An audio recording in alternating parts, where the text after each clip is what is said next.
Greetings, folks. Coin here, or Swirling Vortex, or Steven, whichever of the three fits your fancy. Welcome back. I'm up here in the upper left-hand corner, by the way. Toodles, hi. Welcome back to another episode of Elden Ring Reforged. It's been maybe about 2 weeks since we've last played, and boy, do we have, some things to go over. Before we do that, though, first, I can hardly hear myself think in Caelid's stormy weather. A testament to just how powerful it is. How is everyone doing? Hopefully alright. I could be better myself, but... I mean, yeah, I could be better, but I could also be a heck of a lot worse, too. And I've definitely, Oh, hello, freelancer Edison Trent. Welcome to the stream. Good to see you. How are you doing today? Hope you enjoy your stay. So now that we're here in the, roundtable hold. I have some patch material I'd like to cover with you guys before we get started, as the big 5.0 released about a week ago, and we're on, like, 5.02c, something like that. I won't cover every single detail. I highly recommend going through and just kind of reading the patch materials for yourself. You could do that through !ERR. It should just be !ERR, brings you to the mod file page. You can absolutely just find the Discord through that. You just have to tab over to the description section. And the Discord should be right there. All the updates are pretty much posted there. Changelog's not always up to date, or else I would say check out !ERRW, all lowercase. But either one of those should get you most of what you need to know. In terms of important updates. So, level scaling has been adjusted. So if you'll notice, our Dark Glintstone Staff, or that would be the Carrion Glintstone Staff, that would normally have like a scaling of like A, B at this level, at A in Int, B in Arcane. Yeah, and now it's S. So one of the consequences of the level scaling change, which I'll address in just a second, is that weapons give flat upgrades now. They get the best scaling right from the beginning. You still have the same number of upgrades. You still have 25 for normal weapons, or 10 plus 10 for sombers. That hasn't changed. What has changed is just what you get out of it. It's not as big of a deal. Like, the flat damage is very important, but that's all you're getting. Same with the sorcery or incant scaling. Those are the biggest things you get out of an upgrade. Otherwise, you typically don't... I should say you don't need to, but it's less pertinent that you do. Because you're not unlocking scaling, you're only getting better damage, if that makes any sense. Additionally, with 5.0, I'll demonstrate this particular little upgrade, or change in gameplay, by coming over here and opening this chest. You thought I was going to gab at you the whole time, huh? We've obtained the Codex of the All-Knowing, the Knowledge Seeker's Cookbook, and the Sign of the All-Knowing. The patch will more or less explain itself once I show you these. A record of crafting techniques left by the eyes and ears of Sir Gideon the All-Knowing contains knowledge for committing research on targets into the Codex of the All-Knowing. Acquire the knowledge to craft the following. Sign of the All-Knowing. And the Sign of All-Knowing, if I could just figure out where exactly that is supposed to be in our... Here it is. Alchemical mixture, which aids with the tracking of targets of interest. Marks a locked-on foe for indexing. Defeat marked enemies before the mark expires to enter them into the Codex of the All-Knowing. Marked targets also reward more runes when defeated. Once an enemy has been indexed, further marking is no longer required for consequent kills to further your research. Yeah, so basically we got a bestiary, which we get at rest sites now. That is something we can peruse through. Let me just kind of show this off. Enable show tutorials to view codex entries. Look at all this. We have over 350 entries, supposedly. Maybe it's it's list 236 cost to make those enemy markers. Give me 2 seconds and I can get that information to you. It's probably going to be over here. The cost is difficult to explain. So basically, we don't need any runes. We just need the materials. Materials are 3 shimmering substance, 3 blazing substance, 3 crackling substance, and 3 blessed substance. Which, if we come over here, let's try to find the elemental substances. It's basically any of these. So for shimmering substance, you can use cracked crystal, glintstone fireflies, crystal cave moss, or crystal buds. You can use any of them.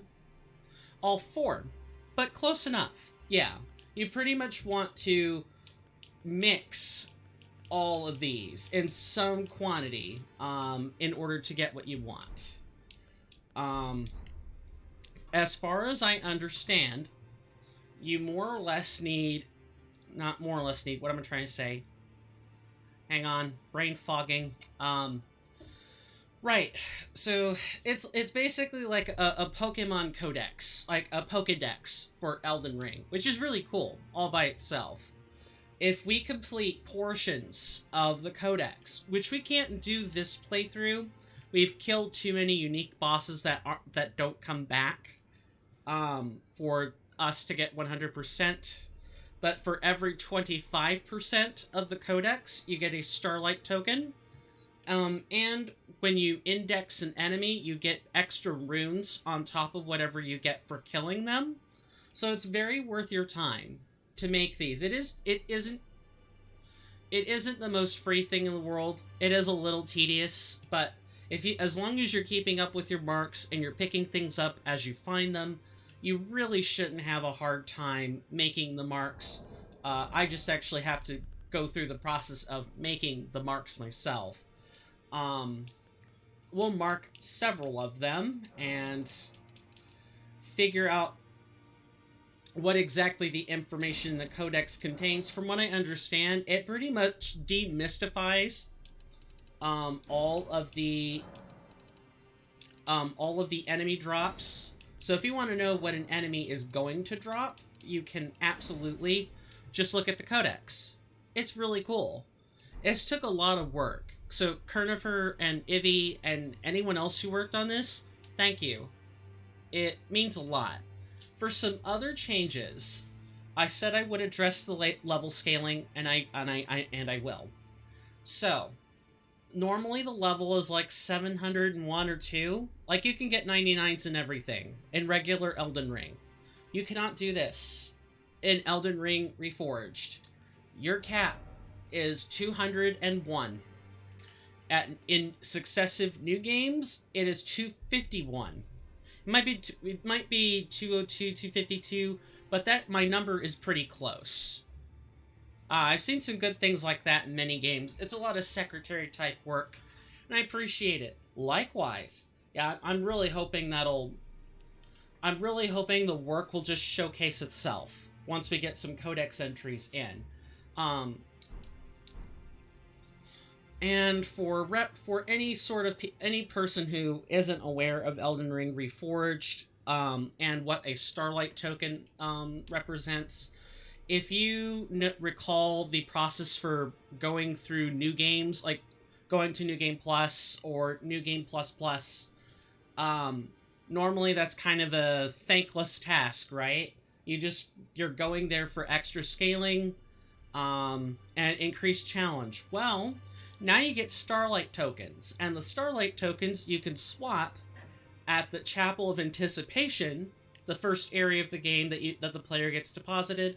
You can interact with the altar, and you can swap those tokens in for any item. As far as I understand, you need a certain amount of tokens for an item, but you can swap them. So it's very worth our time to get these tokens for a number of reasons. Not to mention, I think they also unlock the extra game modes. There's the adventure mode. There's like a special Majora's Quest, Majora's Mask inspired mode, where you have 3 in-game days to beat the game or you lose, straight up. And maybe 1 or 2 other things I'm forgetting, but the Starlight tokens are very much worth our time. We're not going to be having to deal with those for a while, but they are worth our time. Other than that, for anyone who is coming in and is asking, you know, why do you already have these fortunes? What's going on? Well, normally when I got ready to buy the fortunes, Merchant Kale was selling the effigy necessary to get them. Now we don't need to do that. I'll actually demonstrate this. Well, I will pretend to demonstrate it at the first step. And it'll make a lot more sense once I do. But essentially, the way that you would get... let me try to find one. Okay, so here is a stake, or like I'm forgetting the exact term for this.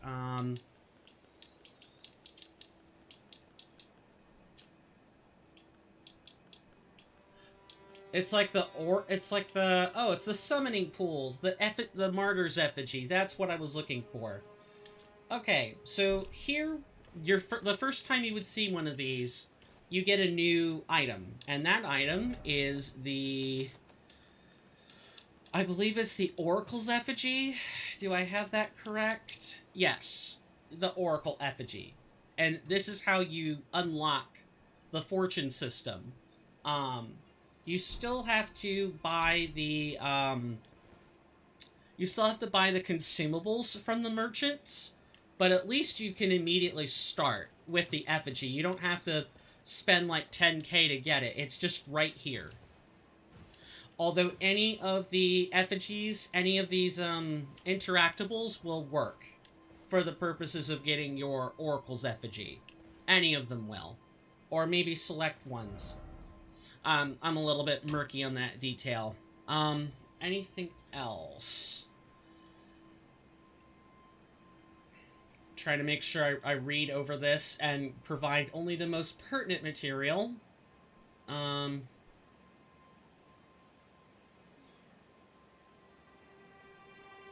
Sorry, still reading. In terms of patch 0.5.01, other than items being moved around, there's nothing in particular that you couldn't get just by reading yourself. But the only thing that... I'm sorry. The only real pertinent change is now that the Carrion sorceries and the Glint Blade sorceries have been merged into one school.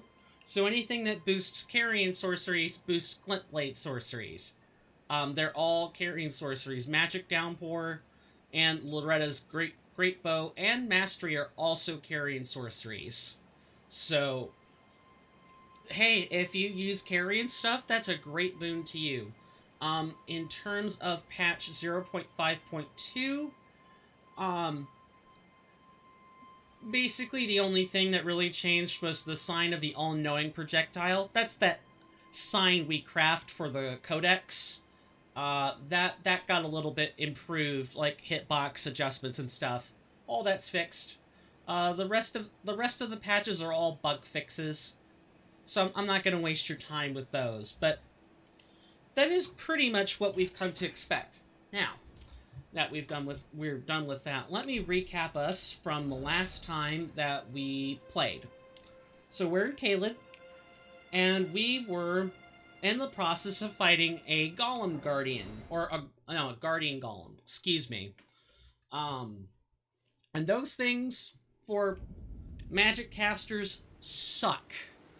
They take more damage from like big boinks, hammers, warhammers, anything with blunt damage. Guardian golems take 10% more blunt damage. You want to be using that stuff. Um,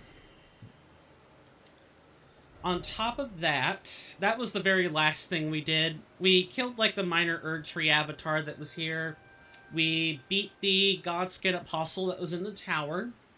And we killed Grail as well. For those who missed that, Grail has been de-cheesed and sufficiently patched through in Elden Ring Reforged. You cannot kill her through bleed procs or frostbite procs. None of those work. No status works. And I'm pretty sure death doesn't work either. You actually have to kill her 5 children. I believe it's 6 in vanilla. Like the intended path is to kill 6 of her dragon children. Now it's the only way you can get your sweet 180,000 runes. Which makes me sad. Also the level scaling and like level update makes me kind of sad. See, the thing is we only have 70 levels before we're capped out. Which means if I want to demonstrate any amount of spellcasting to you, I'm gonna have to start crafting larval tiers to move around stats. So I can switch those. It's a little more annoying. I think the level scaling update should be a fairly interesting one to watch. Like 99s and stats aren't really possible unless you pick one. Like you hyperfixate one. If you have anything resembling a balanced loadout, you're making some choice cuts. You're making choice cuts, friendos. I'm gonna have to make a lot. Because I was definitely intending on having 99s in every stat at some point. Can't do that now. Also, you might notice that Torrent's a little bit faster.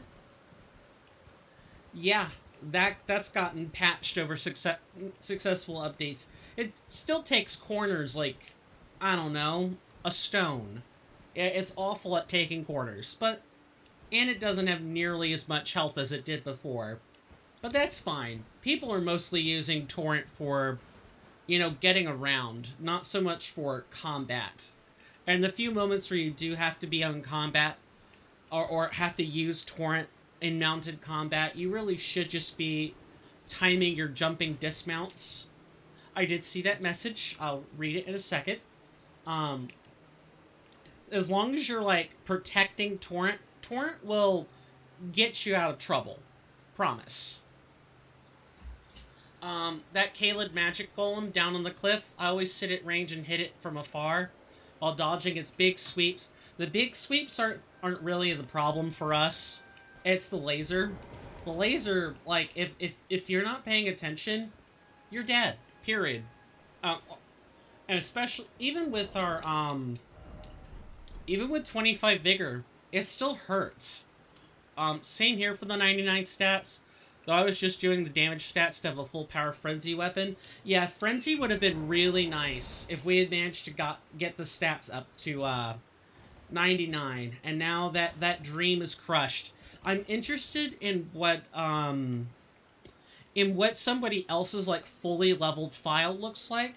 I don't know if they lost points or I think there was like an advisement not to, respec for any reason or you will actually lose levels. So I kind of don't know what was running through Kurnifer and Ivy's mind when redoing the stats. Maybe it's to make a lot of spell or damage adjustments easier.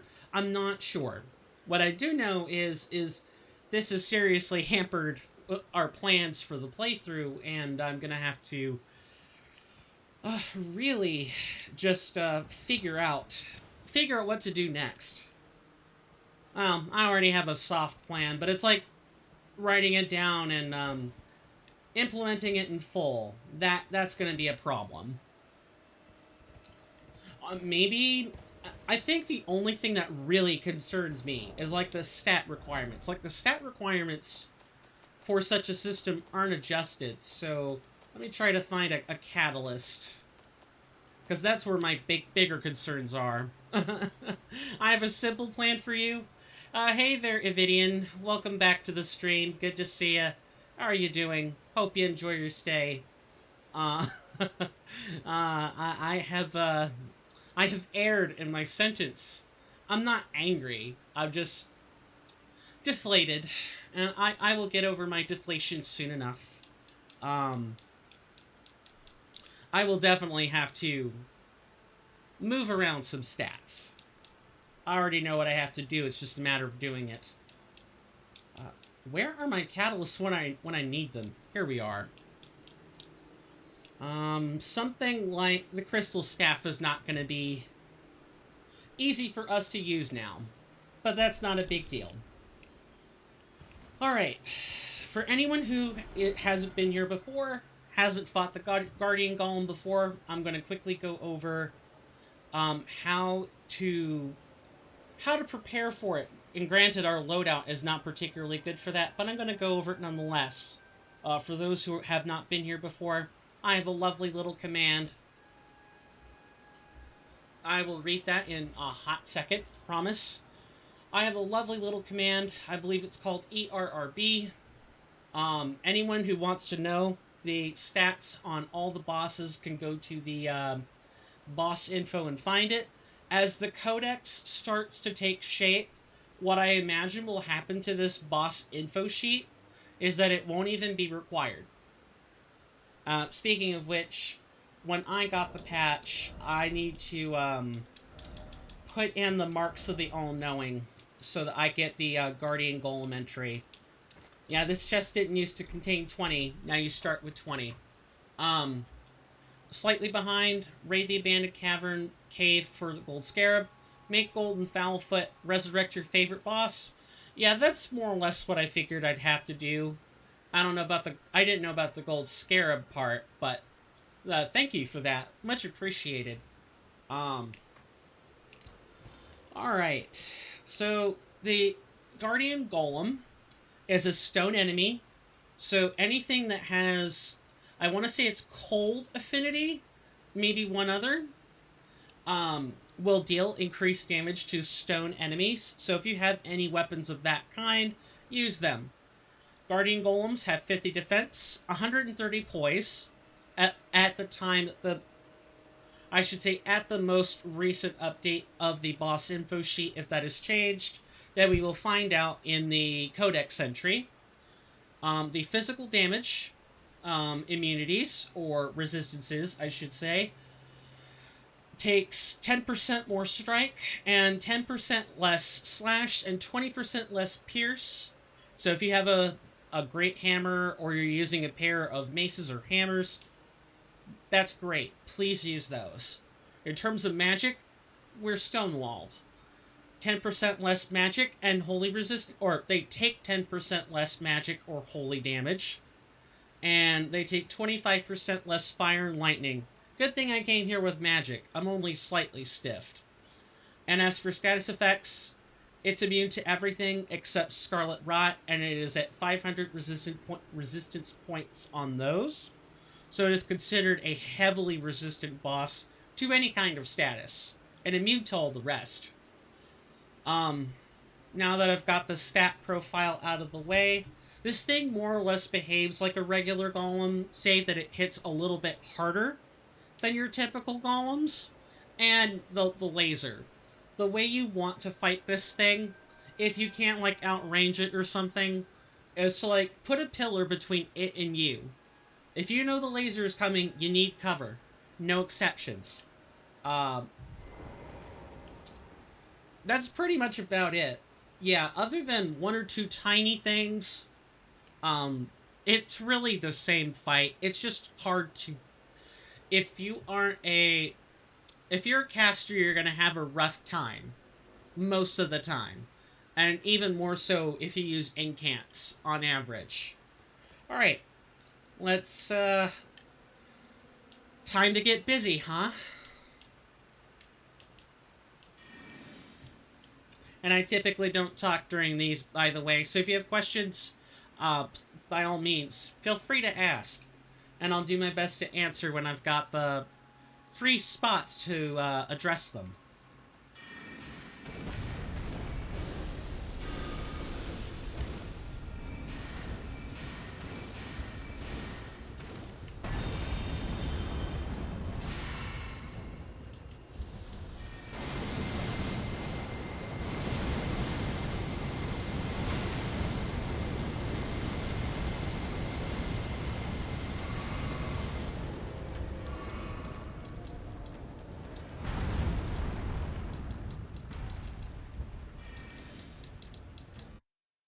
I have an issue scrolling through spells as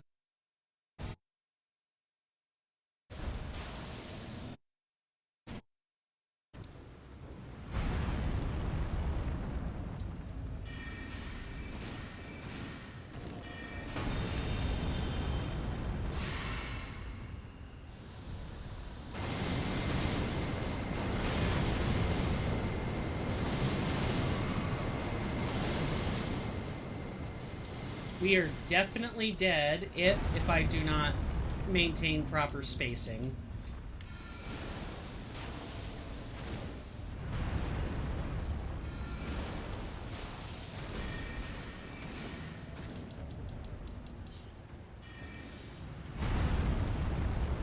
If you're wondering what I'm doing, I'm trying to take advantage of the fact that this thing does not resist strike damage in any capacity. And all of the gravity spells that we have access to deal standard damage now, as opposed to split physical magical. So I'm not hitting a weakness per se, but I'm not exactly being resisted either. I can throw in Night Maiden's Mist for additional,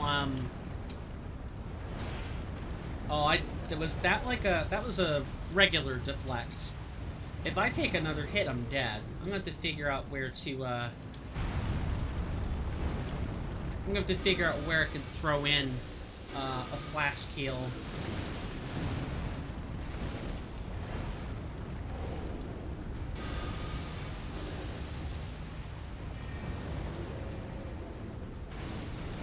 Come closer. You getting ready to emit more lasers, good sir? Yeah, that's what it looks like.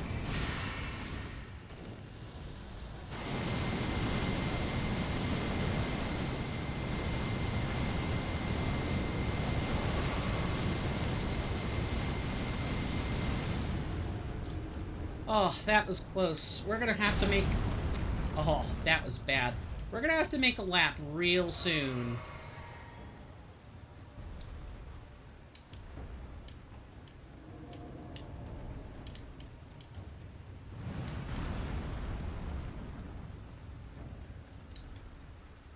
And I think I want to toss the sign at around the last 5%.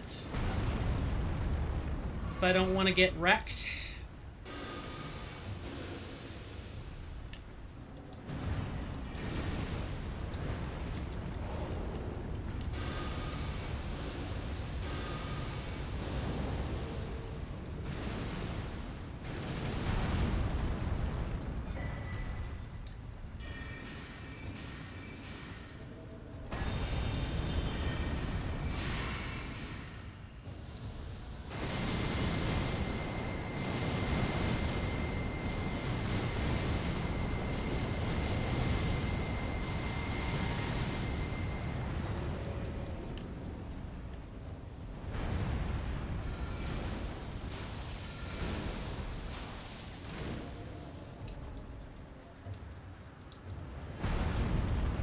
What happened to your damage output? It's certainly not the best. It's definitely small. Also, we're running like a triple stat build, where my int, faith, and arcane... Oh, jeez. That was my fault. I was not paying attention to my surroundings. Yeah, our stats are kind of split all over the place. So on top of being behind, as you've already put it, Evidian, the way our stats are pretty much arranged, we're not exactly doing great at any one particular thing. Like, we're gonna be struggle bussing it the whole time. That's fine. I know what I signed up for. Granted, I could probably remove some points. What's your spell scaling on that staff? 206. Granted, it's cold sorcery. The Dark Glintstone staff boosts cold sorceries.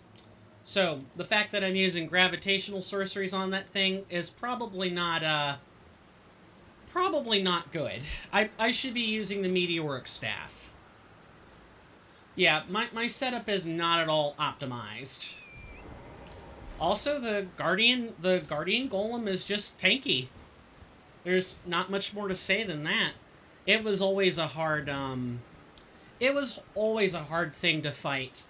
Vanilla or otherwise.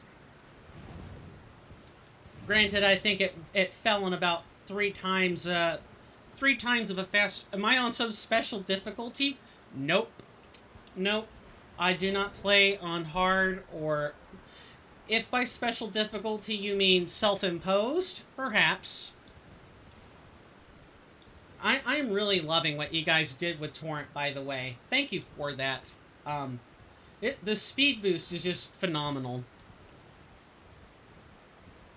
Still takes corners like butt, but that's kind of how Torrent is. Alright, let's actually make my way back down to that golem again. Yeah, most of my challenge just comes from not optimizing my stats. Like, I could probably have 50s in either 45 or 50 in those 3. You should really take a detour to Deep Root Depths for the Prince of Death staff if you're going to split stats like that. That's probably a good idea.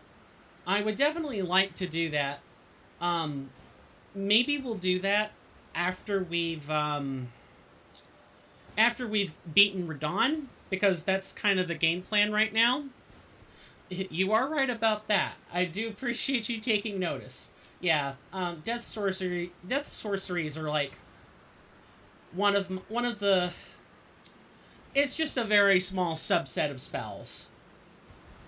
I nearly died. Great. Awesome. And that was a waste. Oh well. Nothing to do except put your nose to the grindstone. Let's see if I can be smarter about this. We're gonna try to weave in Night Maiden's Mist as needed.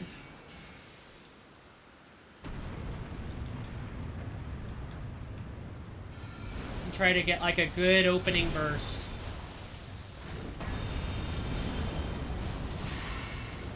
Get behind cover.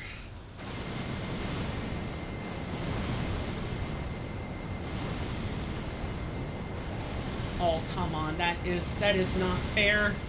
That is not fair, Guardian Golem. Why do you do this?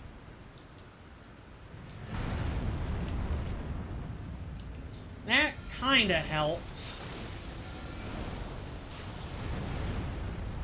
And that was close. If I can get him in the joints, that would be, if you're like an archer build or something, try to hit the joints. Try to hit, like, the wrists.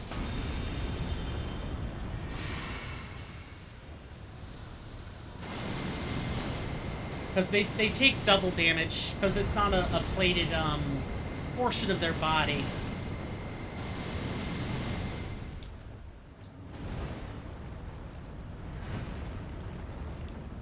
Okay, decided not to breathe fire, eh? So anyone else ever fight giant bosses like this and get a little nervous? Fighting giant foes always makes me slightly nervous. Maybe it's just the scale of the fight, or... I'm not exactly sure. But for what, like... there's like a tortoise enemy or boss in like Final Fantasy 15. Fighting that makes me nervous because I feel like I might die at any time. It's strange, but maybe that's the intended effect. It's like imparting a big sense of scale, right? And here's another like engagement statement or question. Anyone have a favorite giant or titan-sized enemy? That was bad. Of course, no one is required to answer the question. I just want people to be thinking about it. Mostly, but sharing answers is always nice. Is it Kronos? I think it might be Kronos. Something, it's like, God of War 3. That's a good one. I don't know if I have a favorite giant boss, but he is a good one. You really feel like you're climbing up, Kronos' body. That was really close.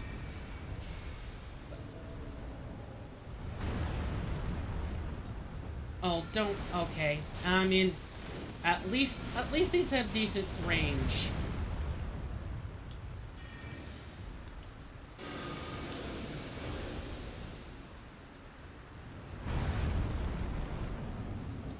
Rancor has good range, but the travel time is slow. That's fine. I assume that's how it's, balanced.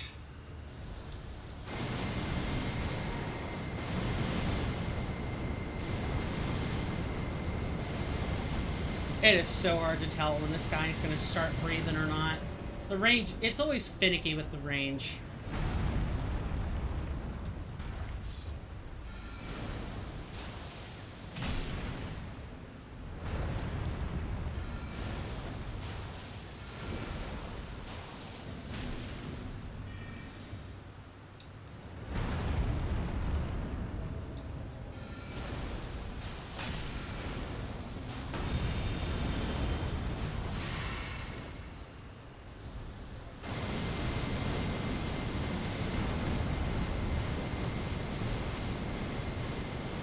Golem AI is definitely one of the weirdest ones to manipulate. Oh. That was my fault. We'll get him.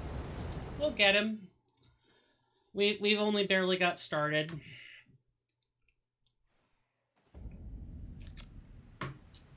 Yeah, I would definitely agree with you. Freelancer Edison Trent. The Golem AI is weird. Do the crystal darts still stun this guy?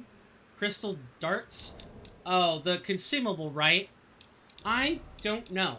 I've never actually tried it. It's worth giving a shot. I don't think it would, but after all, I don't expect the darts to deal high poise damage or anything, but you never know. And let's see, what about the scaling? Without removing the item coin. DBS, and our int is the highest stat we have due to the fortune we have. So, yeah, the darts should work out well. At least in terms of their damage. We'll find out if it not a poise break stun. Oh, it's a different stun. Okay. Going crazy animation that stops them for a few seconds? I've never seen that. If that works like you're saying it is, you will have taught me something. To which I will say thank you. Yeah, let's find out. I'm curious. This is intended to be like an LP, so I'm intending to like walk people through how to do things. But really, at the end of the day, what people are looking for in that is short form content, like an actual walkthrough or guide. And streams don't exactly convey that in a one-to-one sense. And I'm dead. That jump is tricky. That jump is tricky. Don't worry, we didn't miss too many runes. I think it was like a few hundred. And if not, meh, we can farm more. Let's try again, shall we? With 100% less deaths. 3 to 5 darts, you'll see blue lightning sparks coming out of the golem's head. Works on all animated stone enemies in vanilla. I'm curious to see if that interaction has been watched for in Elden Ring Reforged. Oh, I was about to fall and die again twice. Make that actual 2 deaths. Excellent performance. Excellent performance. I promise I'm not this bad. I promise I'm not this bad.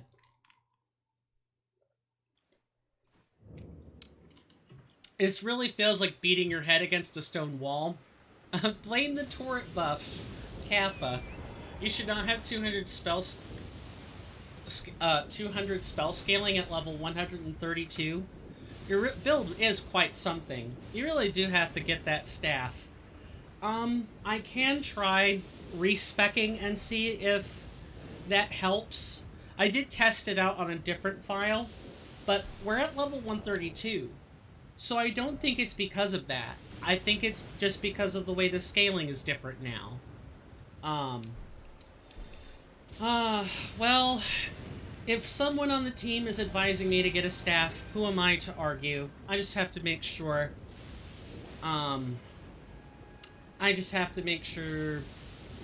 going out of order like this doesn't... You have 36 intelligence on a pure int-based staff?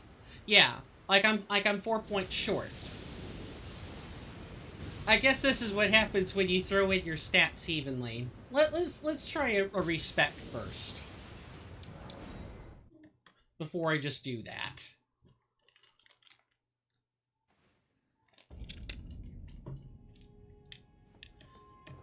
First, do we have larvals? I sure hope so. I've been roaming around the map collecting things like crazy. I'd be really concerned if I didn't have larval tiers. Where would they be? Aren't they a key item? Yes, they're a key item. And POD is dual scaling with Faith Int. Yep. Where each takes a lower investment, so it would help. Oh, so like it functions on the lower of the 2 stats, is that correct? Art thou now assured of... Yes, I would like to use a larval tier. You can make these, by the way, for those who are not used to ERR. Those are normally a finite resource. It just takes less of each stat to... okay. That makes sense now. Thank you. Max scaling is at 50-50, so your stats are about 75% the max scaling for it. Good to know. Good to know. So now we need to figure out... Let's first boost the stats back to normal, and then I can make cuts. It's much easier for me to work out where the final stats should be this way. So, if I remember correctly, the reason my strength and dex are where they are right now is because of the Sword of Night and Flame. I don't think that the Sword of Night and Flame's stat requirements have changed since vanilla. So I should just be able to go look and see what minimum strength dex is required for that. I think the dex is like 18 or 19, but that's me operating purely off memory.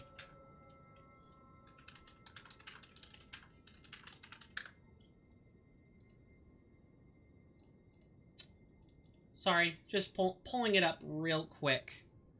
1212. Is that correct? I guess we're gonna find out. I have another tier if we need to spend it. Alright. And then quickly, tab the internet out. Seeing as how my mixing board also uses up data, so I have to be really careful about it. This may mean that we need to rethink. You could just cancel out and look at the requirements. Yes. Let's do that then. Be not, I would... 13, 13, 26, 26. Okay, okay. Good to know. Thank you for telling me that, Ivy. Appreciate it. So then the other thing I would want to be concerned about, not so much the shield, but we use bows sometimes. So I just want to make sure you don't drop too much dex. For our short bow plus 12, it's 10 dex.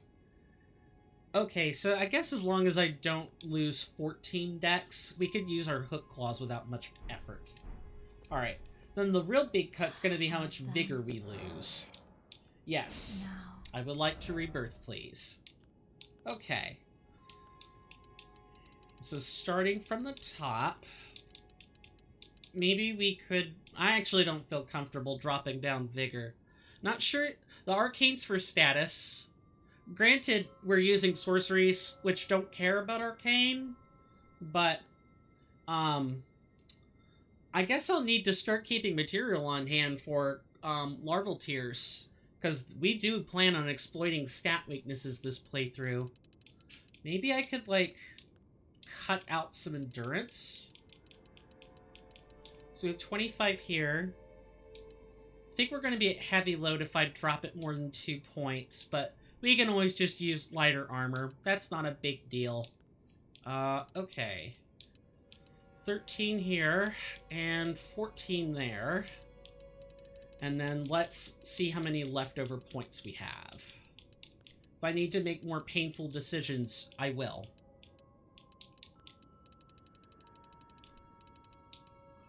Alright, so we have just over 10 points. And you have a stockpile of 6 tiers? Thank you.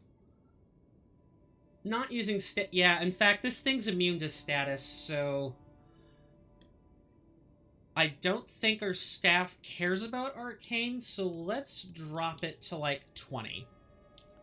And that should give us what we need.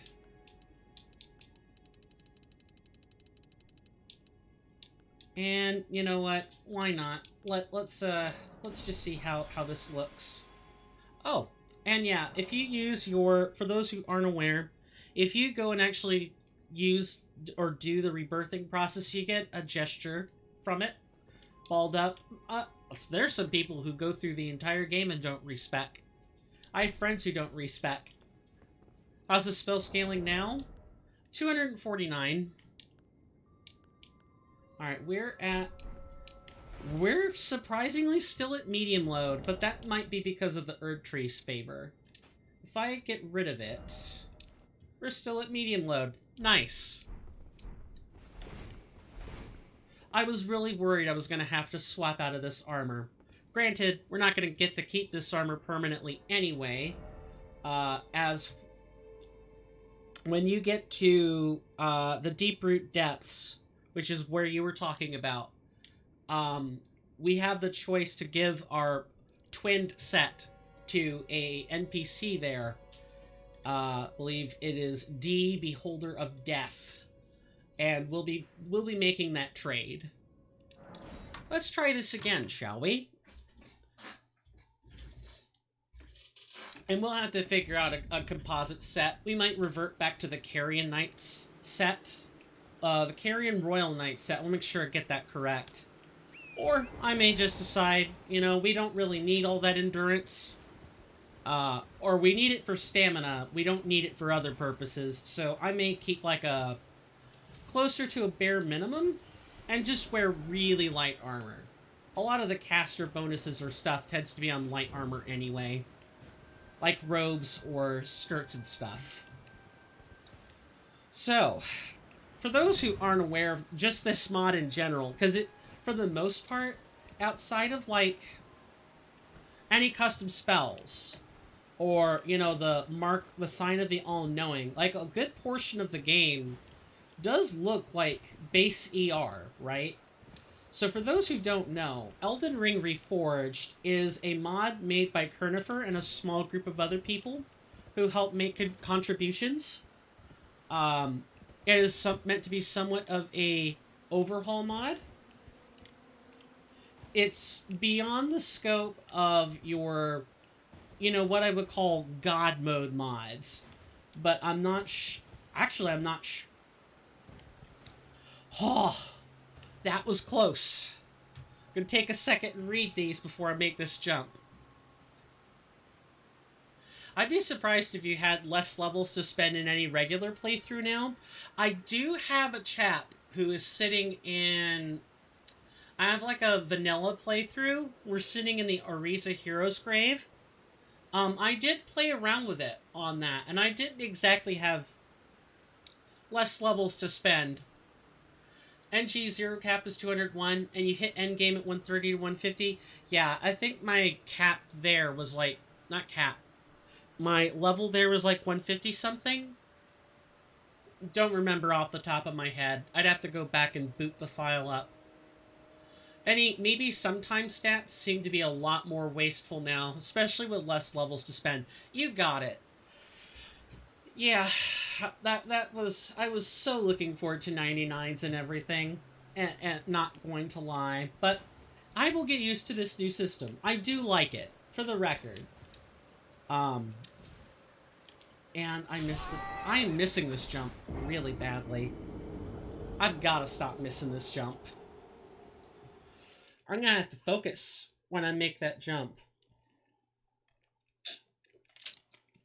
And before anyone new here asks, no, the cat ring ain't gonna help. Because that was a fall distance greater than 20 meters. Which, I guess I just have like an out loud question. I'm not really expecting answers or anything. I'm just curious.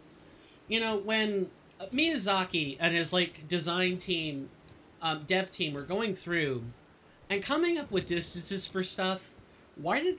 I guess I know why they would choose meter. I suppose my real sort of question would be, well, why not give that information to the player?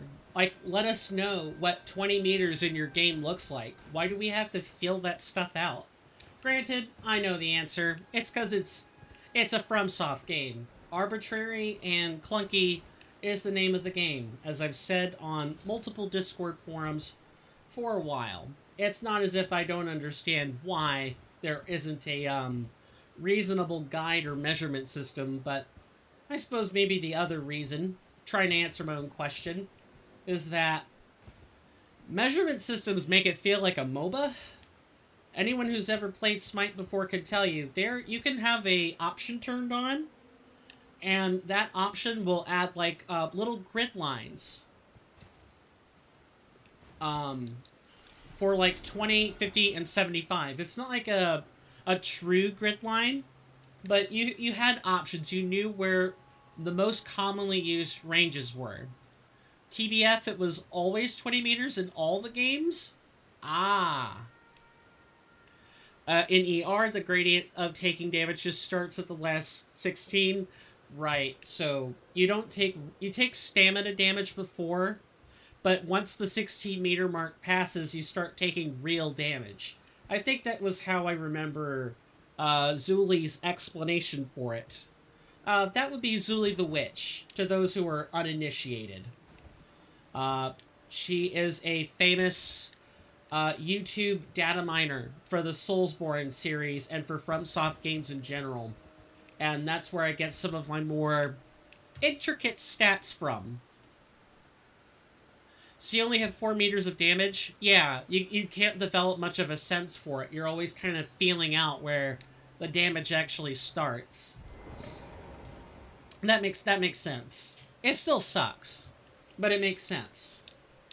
Alright, so we are here to test these crystal darts.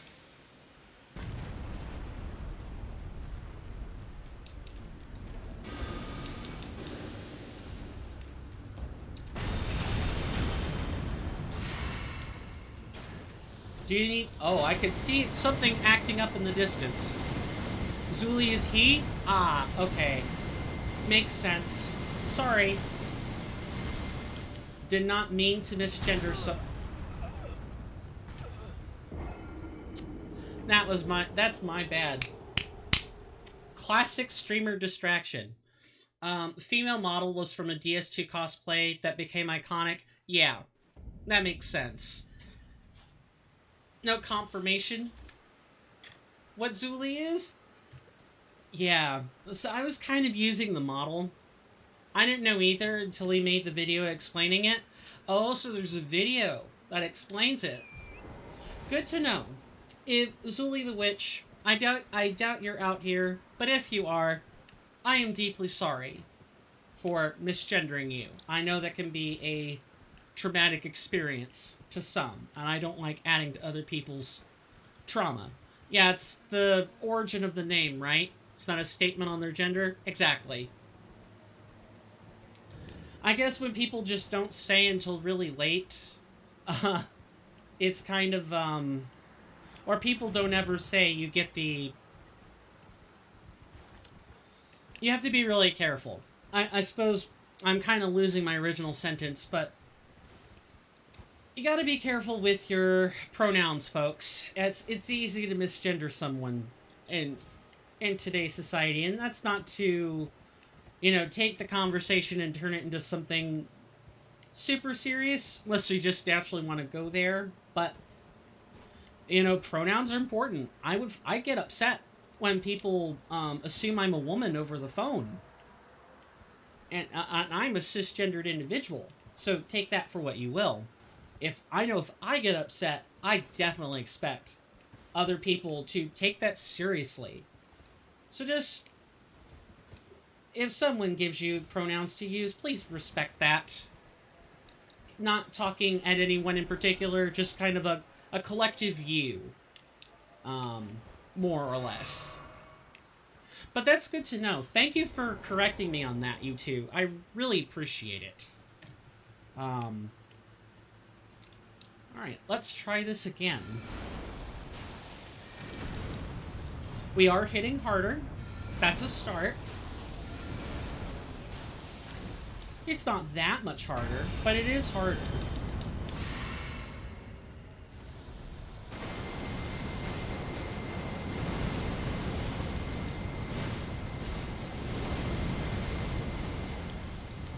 I'm probably going to have to focus on this fight, so I'm not going to be able to talk much. I'm just saying it's not a confirmed T. Thank you.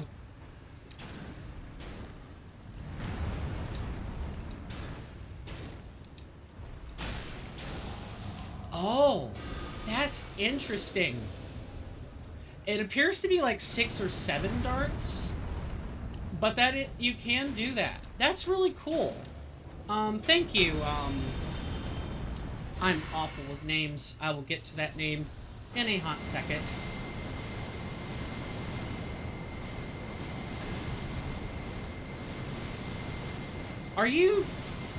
Did that golem just peace out? Is that what he did? Don't you dare. Oh, this gives me an opportunity to, get the name. Freelancer Edison Trent.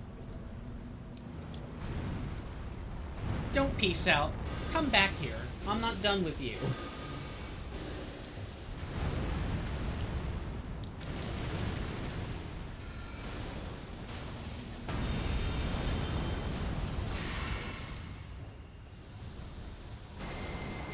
Interesting. Oh, I forgot this was another way you could do it. So, you actually don't need cover. I don't know why I was thinking about the cover. I guess it's just if you're, like, using melee. You can actually just wait. The lasers have a fixed position. They will always just... Once they've locked on, the laser doesn't move. So you could just spread them out. I'd forgotten about that, if I'm being completely honest. The more you know. G.I. Joe.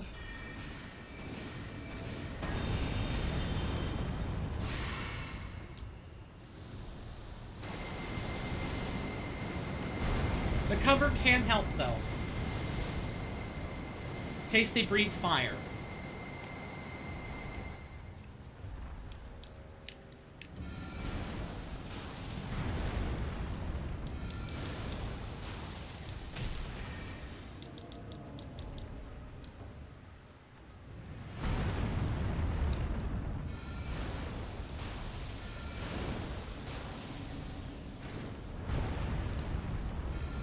Who knows, we may be able to stagger them too eventually with enough rock slings. Not getting my hopes up, but it can happen.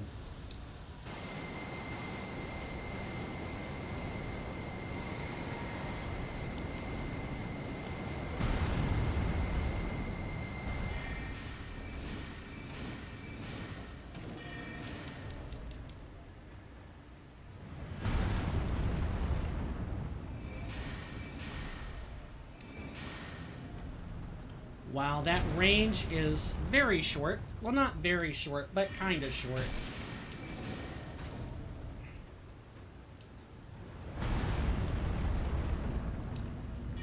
I don't know why I was having such issues with this before.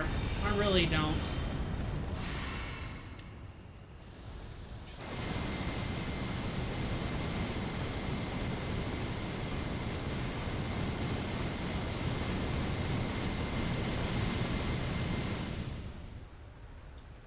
So you can leash this thing. I didn't think you could do that, but I guess that's what happens when, well, I don't know if it happens during anything. I don't know. I'm at a loss for words right now, kind of. It's one of those, I can't believe I forgot something so basic about the guardian golems. But in my defense, I will say I have fought this thing a grand total of once. None of my other playthroughs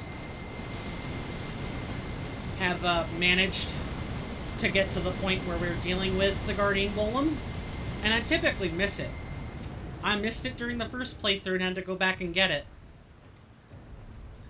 Same thing with this, the location of the Syndicia, which I know where it is, but it's still very easy to miss. You don't think about jumping down long expanses.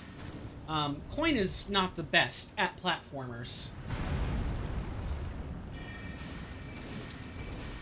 Maybe I should play more platformers if I'd like to actually be better at them, huh?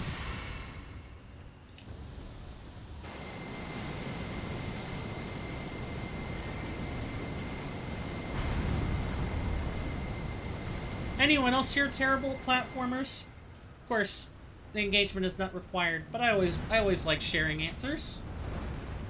Alright, come on, you. That's right. Stand in that mist. Or it faded fast. Don't know. Yeah, it deals about the same damage. I thought so. It's really because of the magic resistance. It is best to use Rock Sling. Wish I had prepared the Meteorite Staff for it. You don't even have to run. Good. I'm terrible at actual platform. I had better pay attention. I'll read that in a hot second.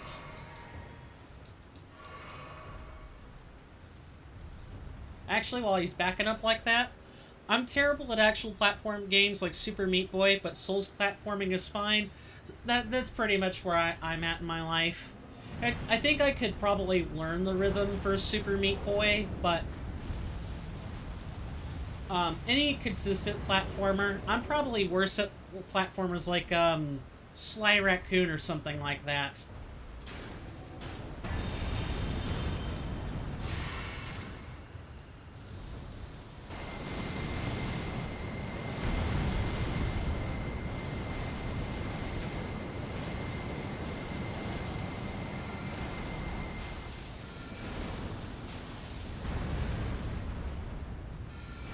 Although I do have some pretty fond memories of, what is it, Sly Raccoon 2? And that's kind of not so much it is a platformer, but you have non-platforming segments in it. Like, the platforming was broken up by other interesting stuff.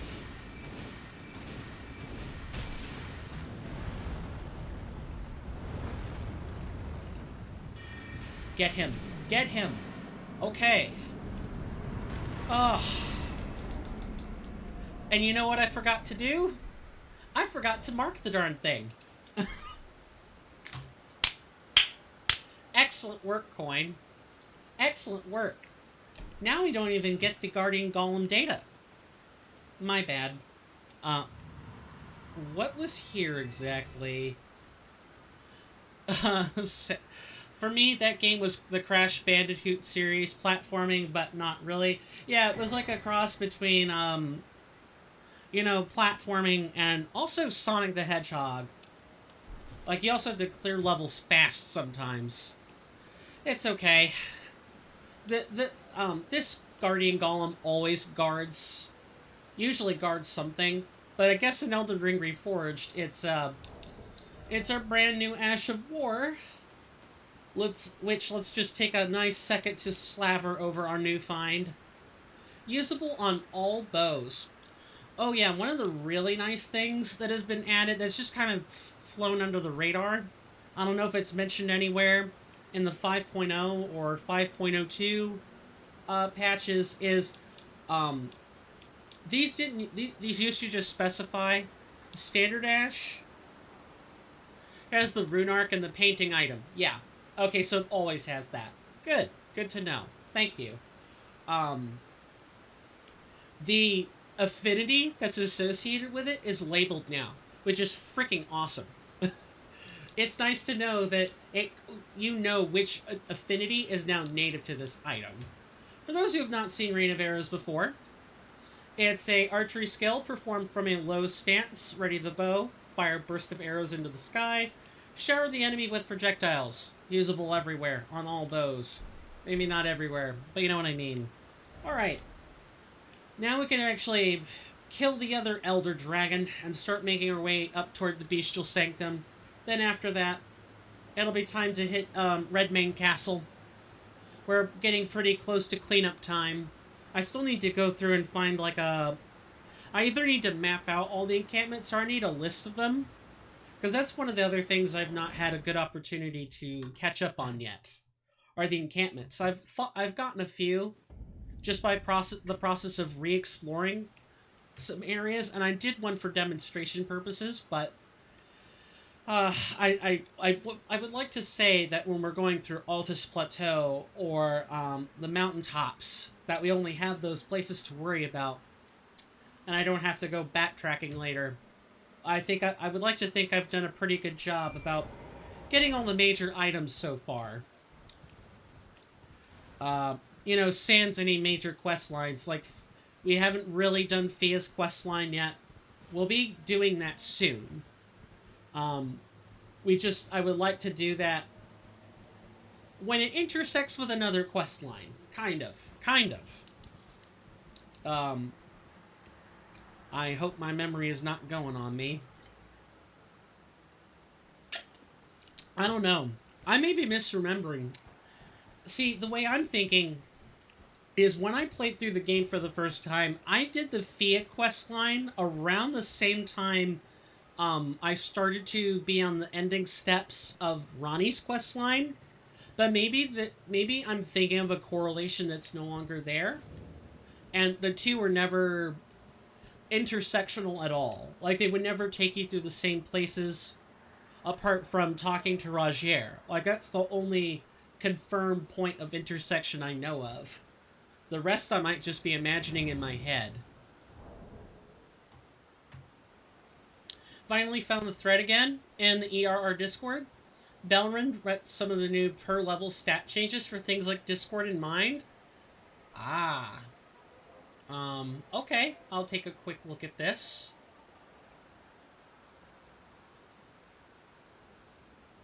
Yeah, I've seen these. There's some graphs here. I'm really looking forward to seeing how this soft cap thread develops. I'm so glad that the gameplay topics suggestion became live. Like, I thought we could use that for a while. The gist is that you need around 9 to 10 points more to achieve the same level of power. I thought as much. Alright. How comfortable do I feel with my current stat lineup?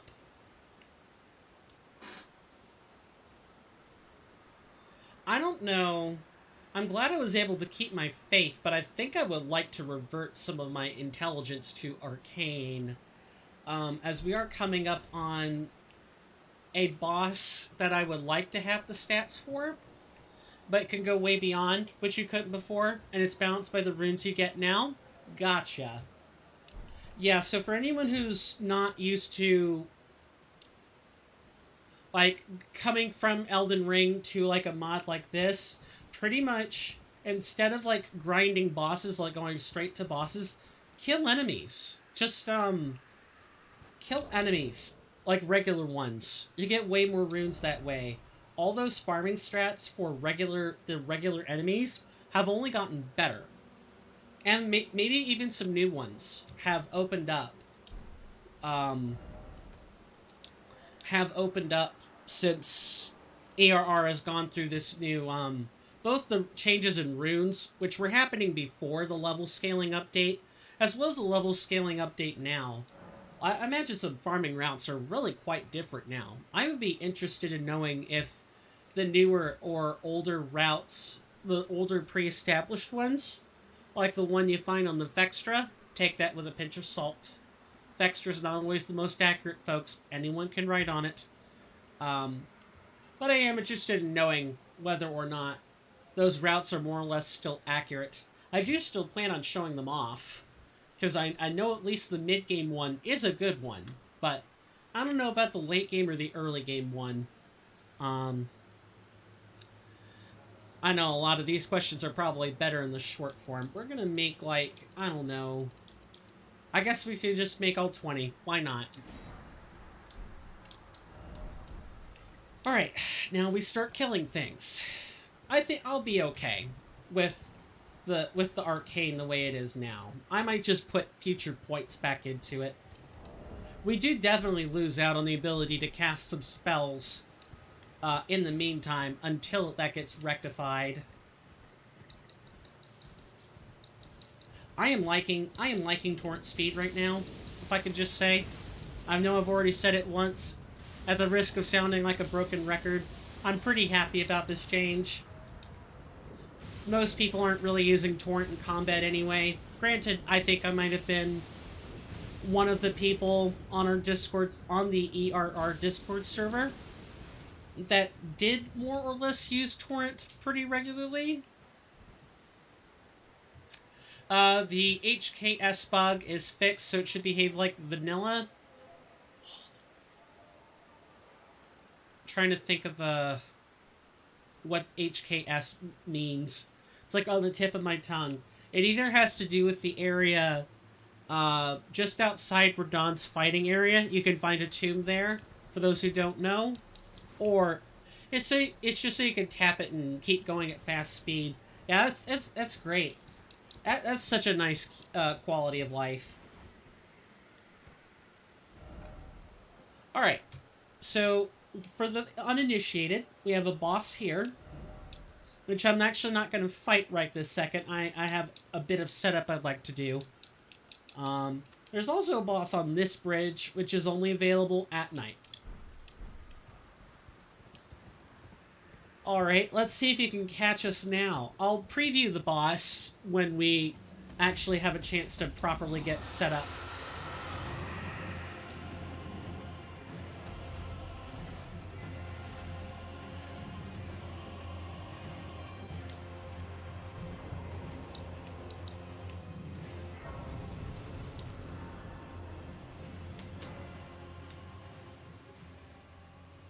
Okay, that was the Flying Dragon Grail, which I've had a couple of bouts with this thing. It's, the bridge mechanic is certainly interesting. I don't know if I like or dislike it. But typically in my playthroughs, I'm a caster or I'm an archer, so the range is of little concern to me. But I know that a lot of my other friends who have fought Grail on the bridge don't care for it, just because the bridge can be a hard sell if you're melee. It's the close quarters thing. I'll read that in 2 seconds, promise. Okay, this is... Okay. Good to know. You can miss it if you look at Agil's name first. Clearing camps, forts, dungeons is now more valuable than killing most bosses of the same area. Though the 13k Cliffbird is still the fastest runes per second, especially once marked in the codex, I find a good balance is dragging the Kaled doggos through the Radon soldiers at the Fort Gale North site bonfire. Runes and smithing drops, especially in Shura difficulty. Oh, I'm gonna love talking about the extra difficulties. Although if Coin is being honest with himself, he is not sure. I'm not a Khajiit. I'm not sure how competent I'm gonna be on anything past hard. I'd love to give Shura a try sometime, but we have so many more episodes of Elden Ring Reforged first. We've got all the endings to get, we've got all the items to get, we've got all the extra modes to get. And then after that, I guess would be a good time to, like, discover all the difficulty modes. Maybe that would be a separate file. Because, you know, New Game Pluses and a difficulty mode is kind of brutal, from what I understand. And then after that, I guess it'll be time to start the hitless runs. Don't know how well that's going to go. I'll get back to work on some features. You guys take care. Very well, Ivy. Thank you so much for stopping by. I appreciate all your insight, and thank you for the hard work you do on this mod. I really appreciate it. Hopefully, try not to work too hard. Everyone needs breaks, or they go insane. Take care. It's nothing compared to Kern's. You just help out. That is fair, but you still do hard work. I hope Kern gets a more comprehensive team around them, and then everyone can kind of take that work equally. At least that's my desire. I will respect whatever Kernifer wants, of course, but getting a mod team on something this big, it just seems like good practice. Hey there, Alex. Welcome to the stream. Good to see ya. Glad you could make it. Hope you enjoy your stay. How are you doing? While I'm waiting for additional responses, I will take this opportunity to preview Grail. Flying Dragon Grail is not that much different from a Gil. They have the same exact stats. The only thing that's different is health. And maybe one or two tiny things, mainly where you fight them. That's really about it. They're both dragon types. They both have 30 defense, 140 poise. They both take 20% more pierce. And in terms of elemental damage, as long as you don't use fire, you're fine. And as for stats, poison, blood loss, sleep. Well, we want poison anyway, but blood loss and sleep are all good ones. I sought the topic about Zuli the Witch's gender and started to search about that out of curiosity. Fair. I'll leave this tweet solves the mystery. I'll look at it, but I won't, like, read the tweet. That's a little bit,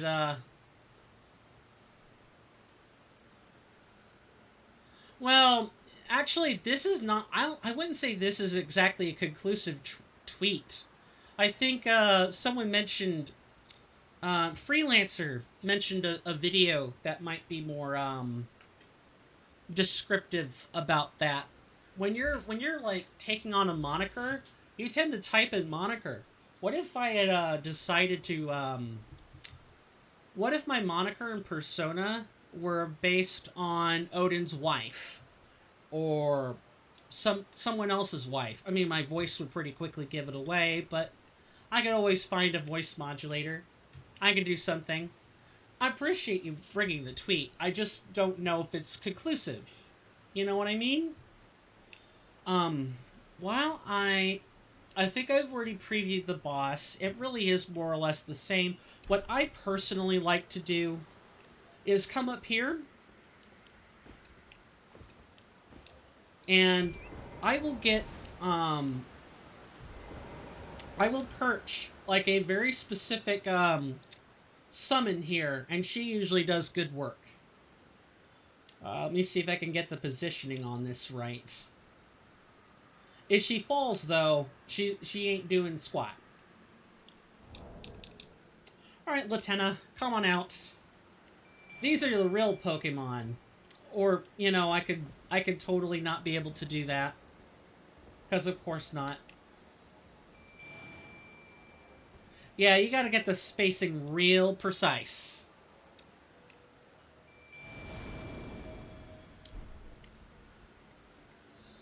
Yep, she'll just sit on this perch and fire arrows for us. You'll see what I mean. Other than that, I pretty much fight this like any caster does. I just stay back and allow...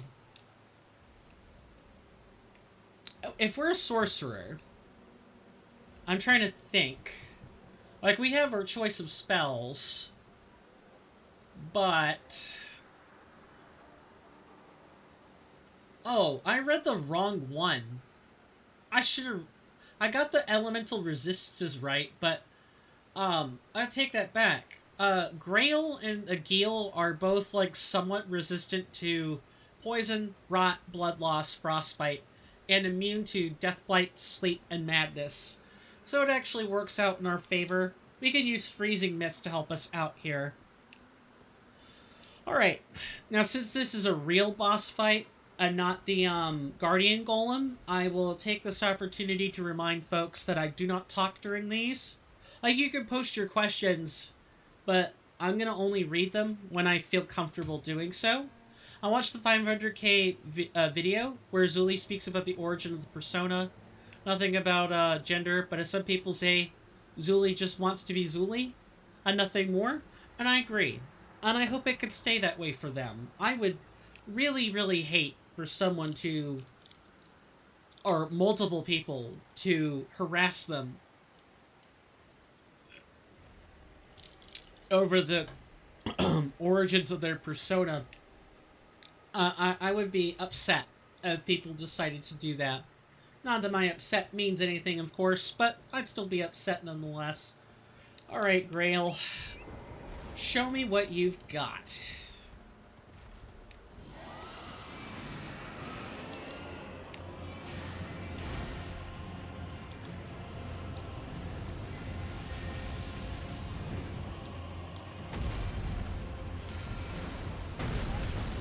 Oh, Torrent cannot take another hit of that.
Oh, and I have to be on foot for the sign of the all-knowing?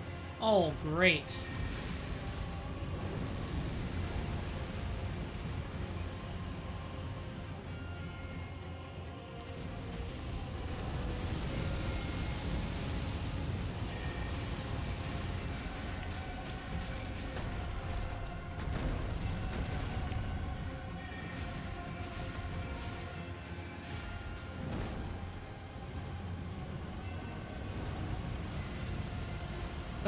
Grail, what were you doing?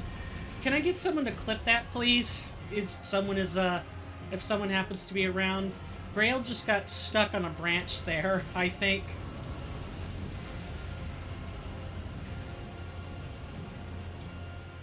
Both my hands gotta be on the controller.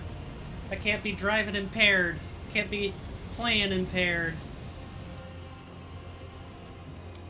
I need to get you a lot closer to Latenna, or nothing's happening.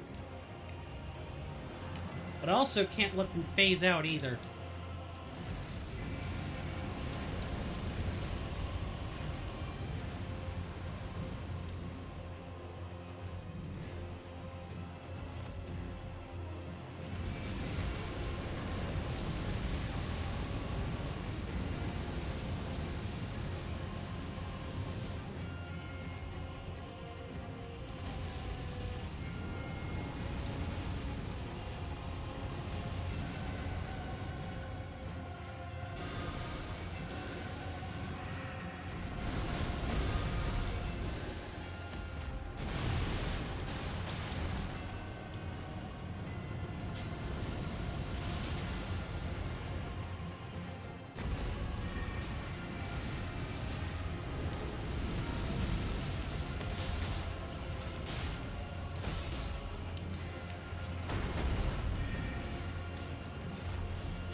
Nice!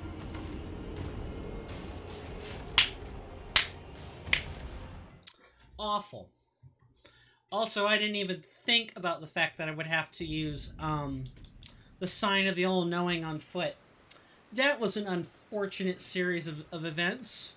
I wonder if it would just be better if, Latenna sits on the ground. I don't know. I feel like I'm semi-smart for putting them on a perch, but at the same time, like, as we've seen, you know, she can just sit there and do nothing until the enemy gets close. So I don't know. Are you gonna be able to hit Grail like this, Latenna? I sure hope so. I really don't want to have to change the, fight that much. But that is more or less how you fight Grail. It's exactly the same kind of fight as a Geel. It really is. You've got the long, lines of flame breath. You've got the medium flame breath. You've got the flyby attacks. Yeah, Grail is just a Geel amped up on steroids. That's really about it.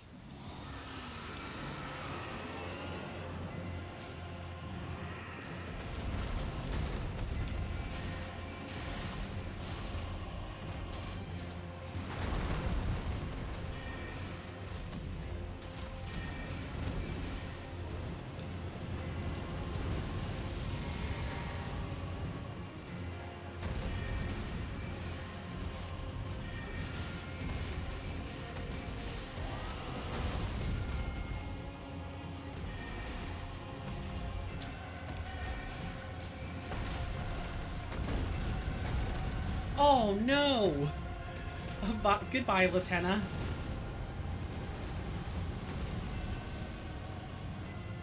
Can you take Grail off the bridge? I don't think you can.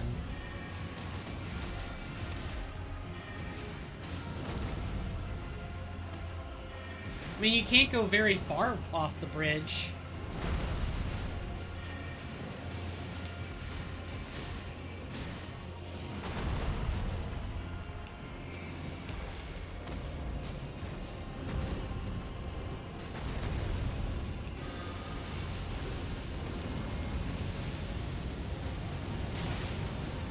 We're dead.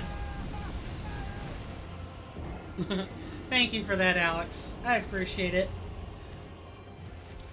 We can review the clip later. But I do appreciate that.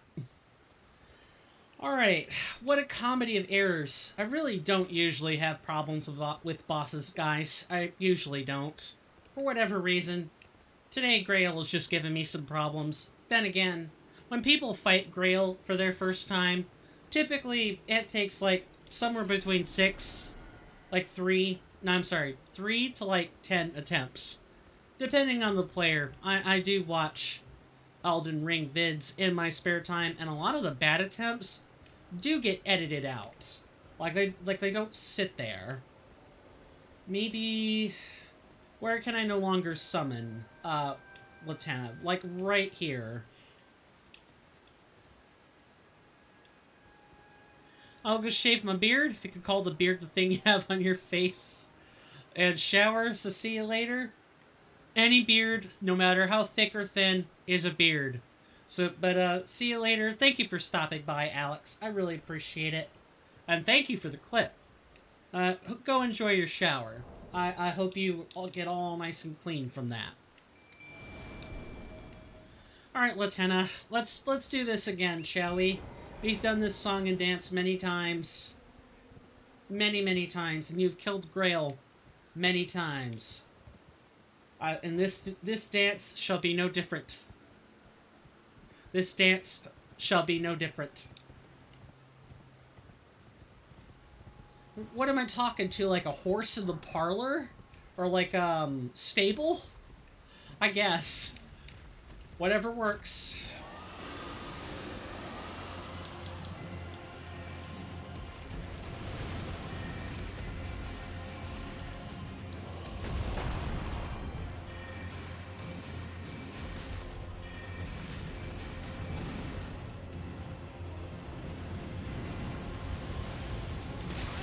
Really? Oh, don't do this. Come on, you have so much left to live for, Coin. I was about to jump off that bridge, by the way. That was gonna be awful. Anyone else do that on fights like this?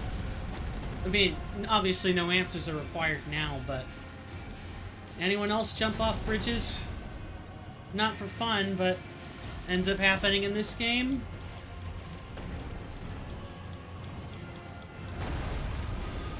Happens to me all the time. I do my best not to show that on camera, though.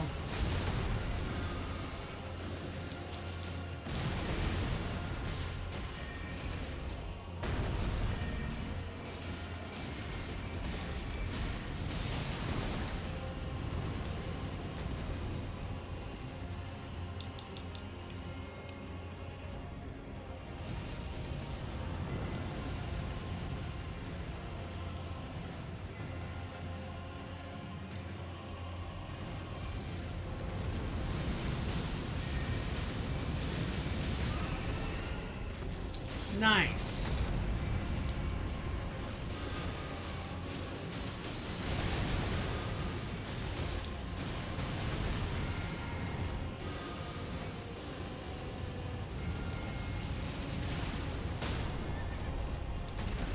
Nice. Yeah, let's not lose Torrent here. We're gonna need him.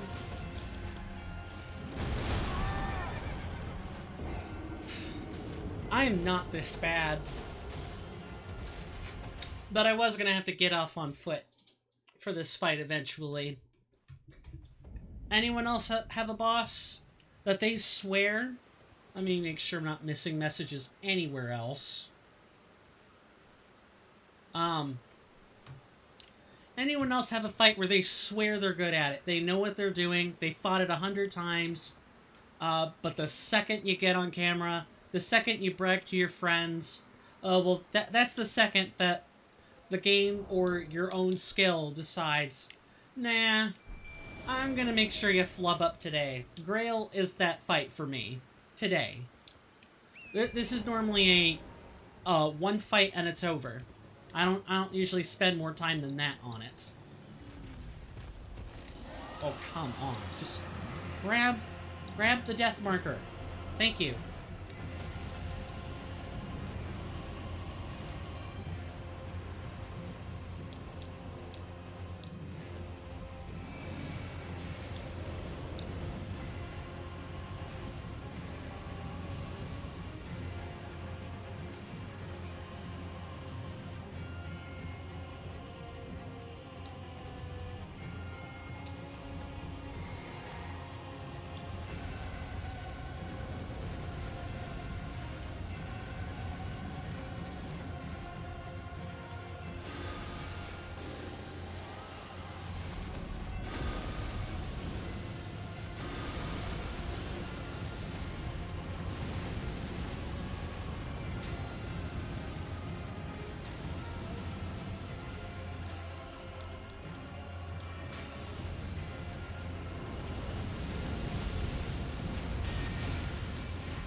no, I'm not letting you get away from Latenna.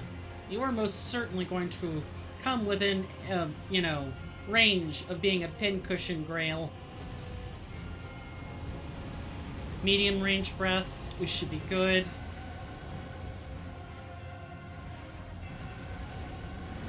Alright, this is the long range breath. This...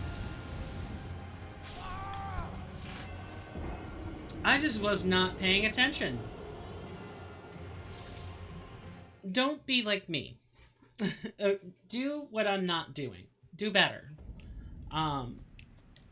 You know, I've mentioned on my streams before that I try to be an example of what to do, but usually I end up being an example of what not to do. I was hoping I was within range. I'm actually wondering about fighting him on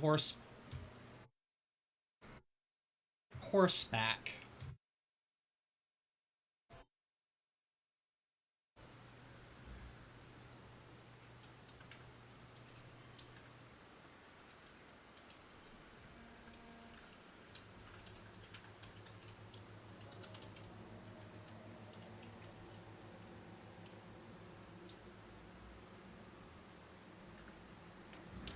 Okay, we appear to be back.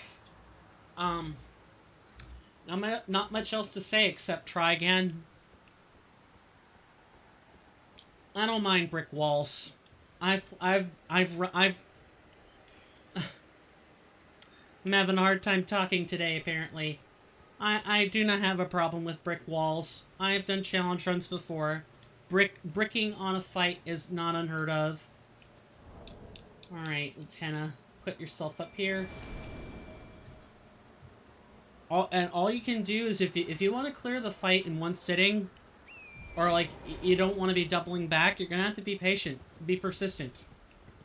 And my time spent challenge running New Game Plus, all dark spells only, in Dark Souls 3, has prepared me for this. I may get frustrated, but I may get vexed, titillated, but I don't tire easily of these long struggles.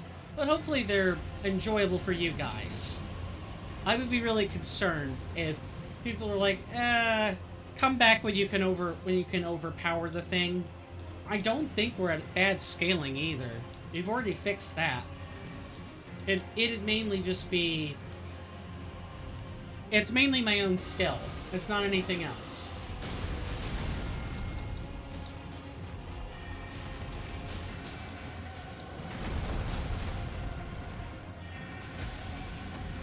It's not anything else. It's just my own skill.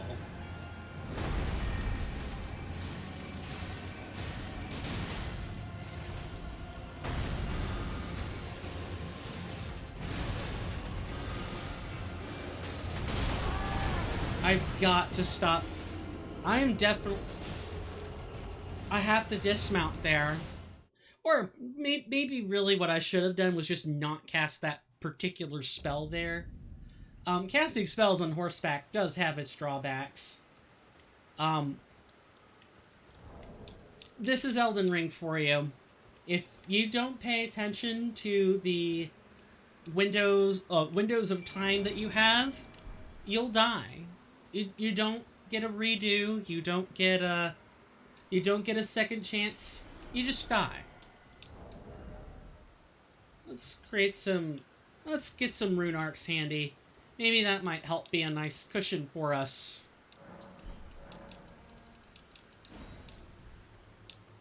And where is the alchemic at? Up near the top, right? Yeah, up near the top. We don't need 90, but let's get 20 of them.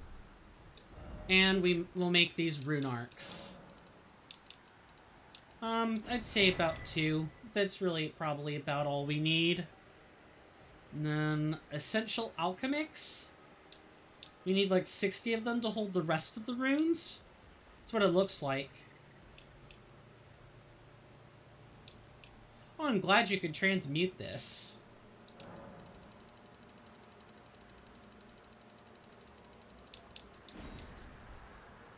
Alright, we should be set for a while. Now we're not worrying about holding runes.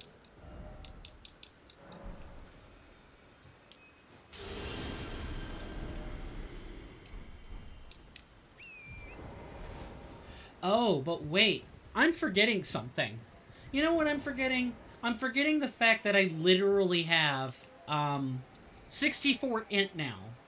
That just dawned on me. I know I saw the number, but like I'm not used to having that level of intelligence at this time of the game. So, oh, really? One more point? Okay. All right then. Whatever. I don't think we actually get any spells that'll help us, but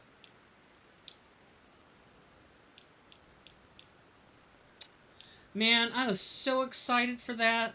And then, as it turns out, the most exciting options are, actually, we have not unlocked them yet, in terms of sorceries. The most we have is Night Comet, or Crystal Release. Let's try Singularity. I hope it doesn't pull anything like that toward us, but you never know. Alright, yeah, let's actually polish up our spell list a little bit. Let's run a test. What does this look like?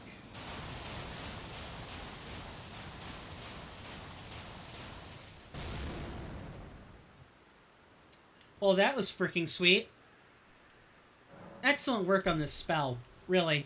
Truly. Alright, let's try this again. With 100% less screw-ups.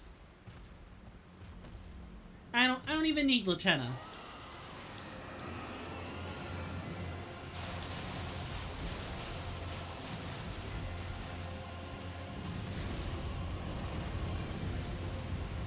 Oh, but that kind of did next to nothing, didn't it? I think the gravitational effect is supposed to be the big sell of the, spell.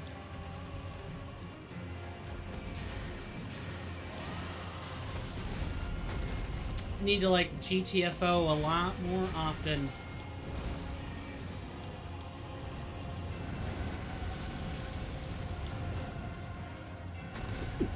Ugh.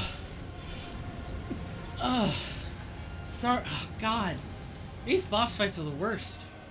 Those were sneezes. Ugh. I might have to go, like, get a tissue in a moment. You know, when I'm done fighting. Good God. Awful. Just awful.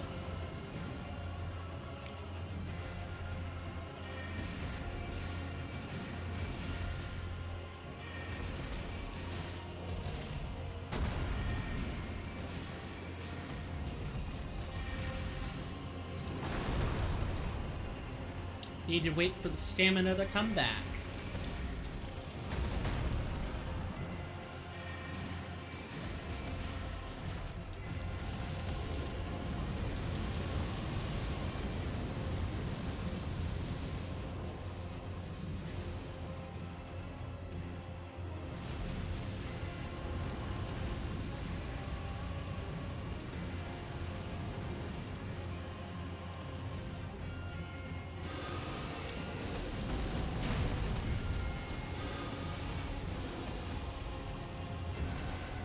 Oh, that is really sad. Oh, but some of those still landed. Isn't that sweet? You're going down today, Grail. No more funny business.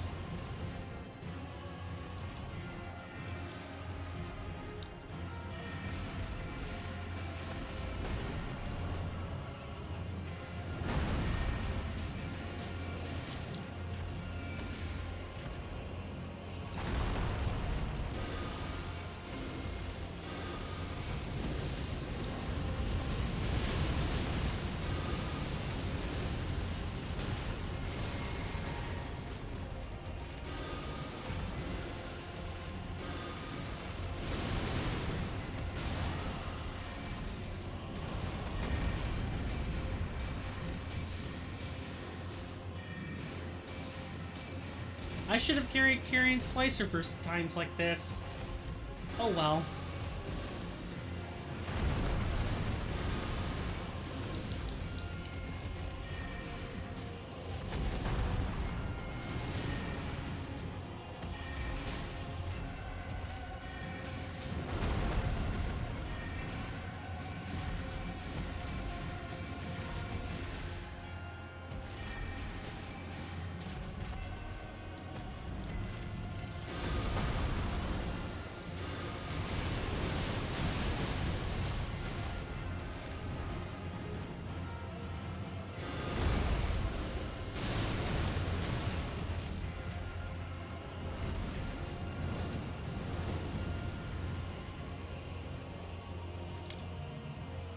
Alright, Grail.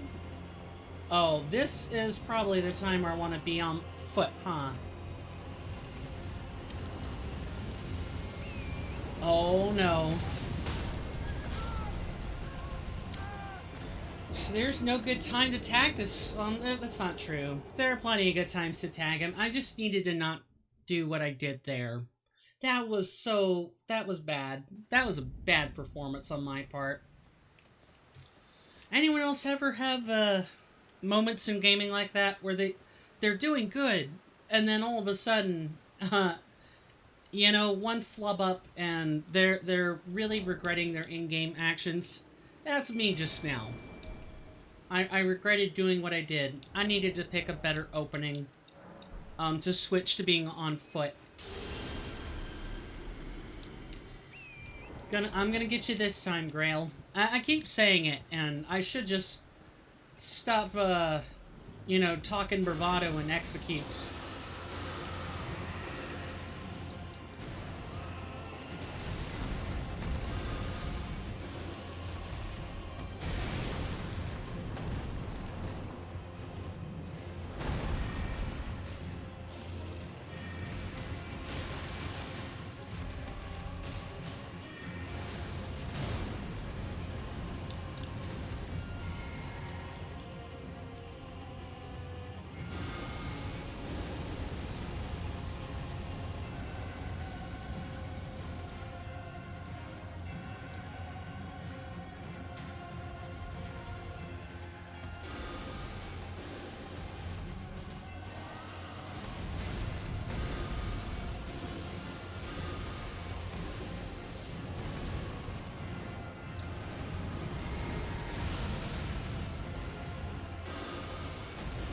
Grail, what are you doing up there?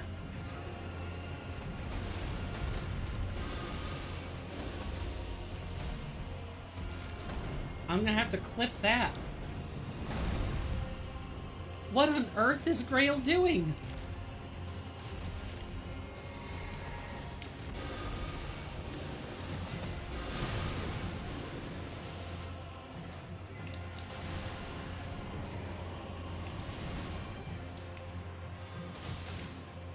It's gotta be locked on. Dang it!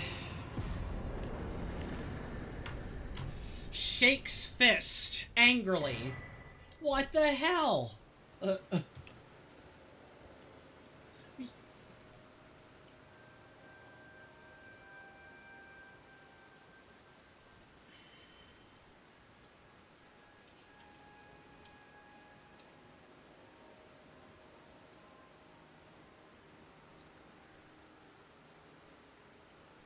Trying to see if I can quickly get a clip of that.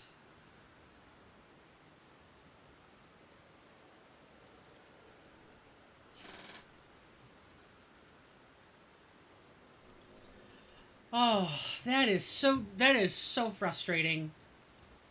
Thanks, Grail. I mean, I suppose it's 71,000 runes, but what the heck?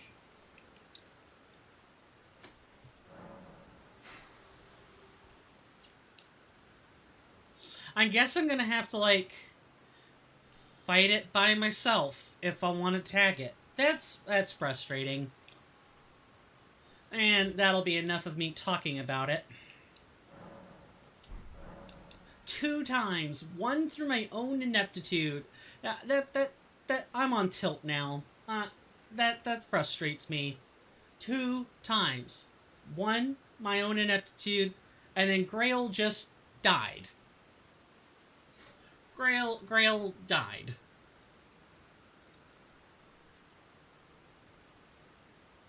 Might have to make highlights of this rather than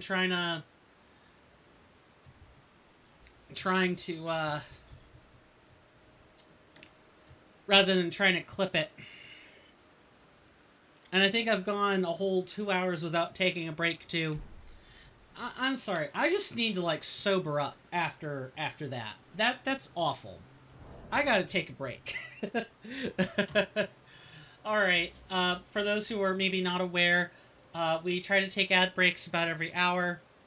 I do apologize for not having taken one, although I bet maybe people that are lurking might be happy about this.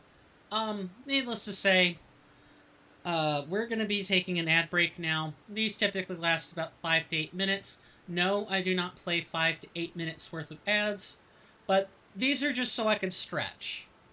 Um, feel free to stretch and go grab a snack or something. And I'll see you guys at the end of the break. This ad's going to be 90 seconds.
I am back.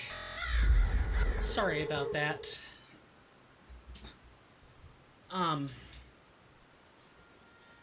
So, as we've no doubt determined already, my content ain't exactly the best. There are streamers and entertainers out there who are a lot better at me than at making this sort of content. I do this as a hobby. I do it to decompress.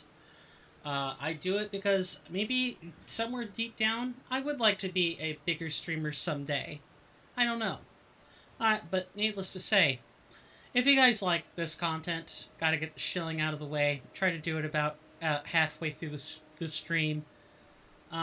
If you guys like the content, the free ways you can support the channel that cost you no money, and you can either do it or not, your choice, are to leave a follow so that you don't miss content for the future, and making sure notification bells are set to on.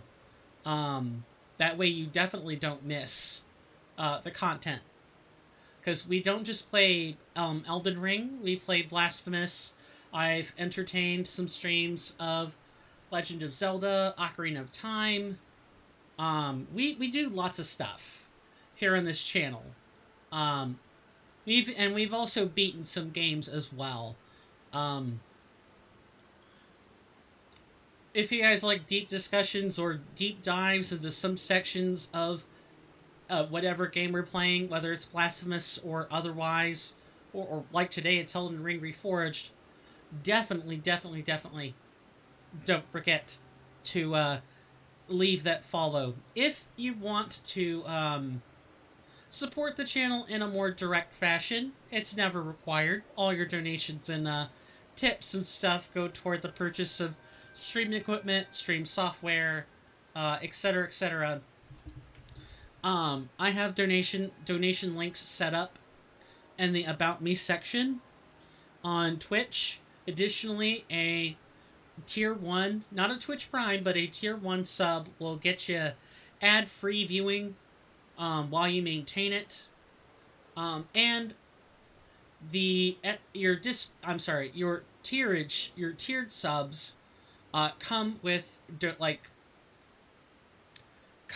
Discord perks. I have a Discord server. Speaking of Discord server, I realized that when I mentioned that we were going to be rolling things out on the 31st, that I aired.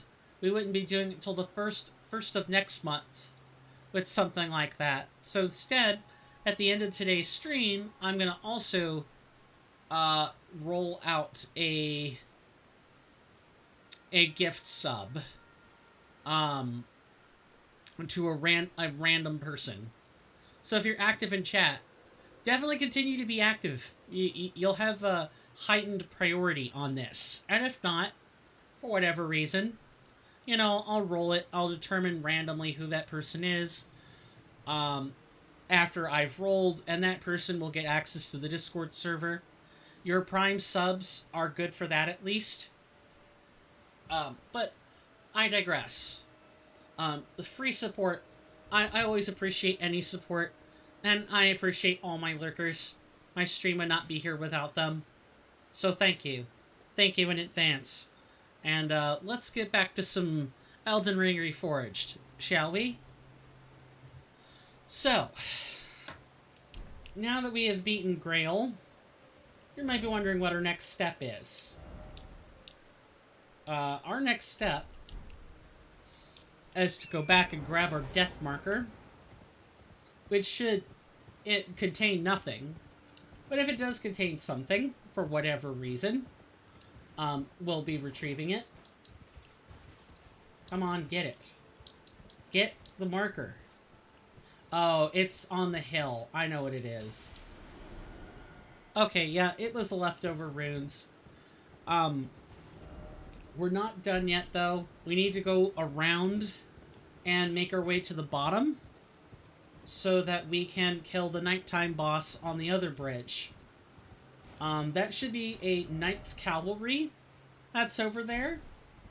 And, the Knight's Cavalry isn't too much different. Isn't too much different from anywhere else it's just a matter of we need to test Singularity. The Knights Cavalry on that bridge just has more health, and fighting on such a long bridge is really where a lot of the strain's going to come in. Before, with the other Knights Cavalry, you had the whole terrain to work with. Now we won't get that. We have the bridge. And we have, like, the one side of the bridge to work with at that. I'm still so mad about that Grail cheese. Like, he just perched up on the tree and died. He literally jumped on top of the tree to die, rather than get tagged by me.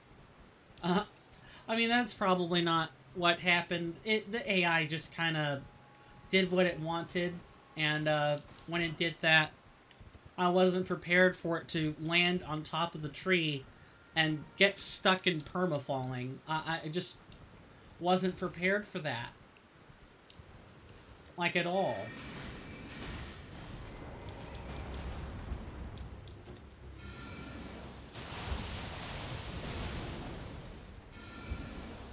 This is interesting. So, you're sort of meant to, like, rely on the big burst of damage rather than the little pellets for damage. That's interesting. I thought the Singularity's damage was going to be a lot more spread out than that. Whatever. That's a nice spell. And probably works best on humanoid opponents that you've crowd-controlled to some degree. And not so much on big, giant enemies. Even bosses like Melania, Blade of Mikola, would probably flout Singularity pretty darn hard. But custom spells are a start. I'd rather have them than not have them.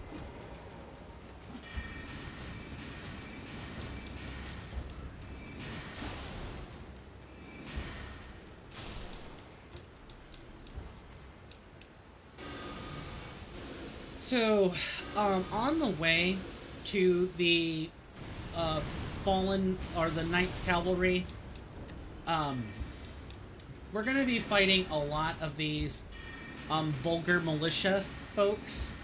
These ones in particular were probably adherents of the Bestial Sanctum, because as you can see, they're using a bestial incantation.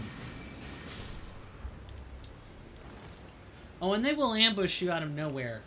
The corners are not safe. The roots are not safe. Nowhere is safe from the... Nowhere is safe from the vulgar militia. You also got to be careful. See these bulbs? I think I introduced you to them in the ravine. The ravine overlook into... the path into Altus Plateau, the one that doesn't involve the lift, that ravine, yeah, they place these there. If we step on them, poison. And I did just step in one to show it off, by the way. If you keep your eyes peeled for these little clumps, I don't even know what these are. Are these like seed pods, or are they something else? Needless to say, whatever they are, they're dangerous. They induce poison really fast. Really fast. And I was so close. They're pretty clever with them. They're pretty clever with those mines, like poison mines, basically. Gas mines? I don't know what I should call these things. But regardless, these little clumps are hidden in grass. They're hidden in tall places that are really difficult to discern what's what, other than, you know, it being grass. Dun dun dun dun dun. What's the meme? It's like the butt cheeks meme. I know what I'm talking about.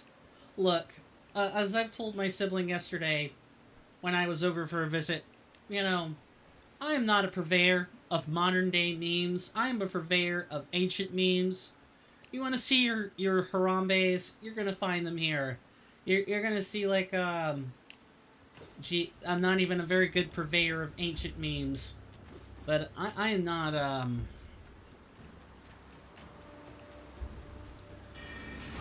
I'm not even a good purveyor of those.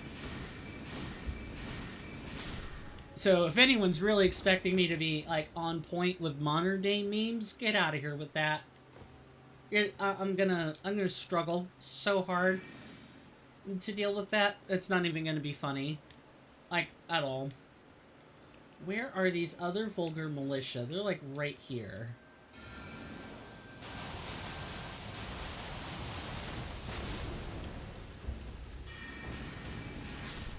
It's pretty cool. That's like owl, and that black flame is not very good.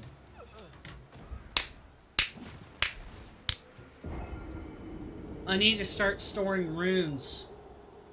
I mean, I'm low on rune fragments, so good luck with that, but...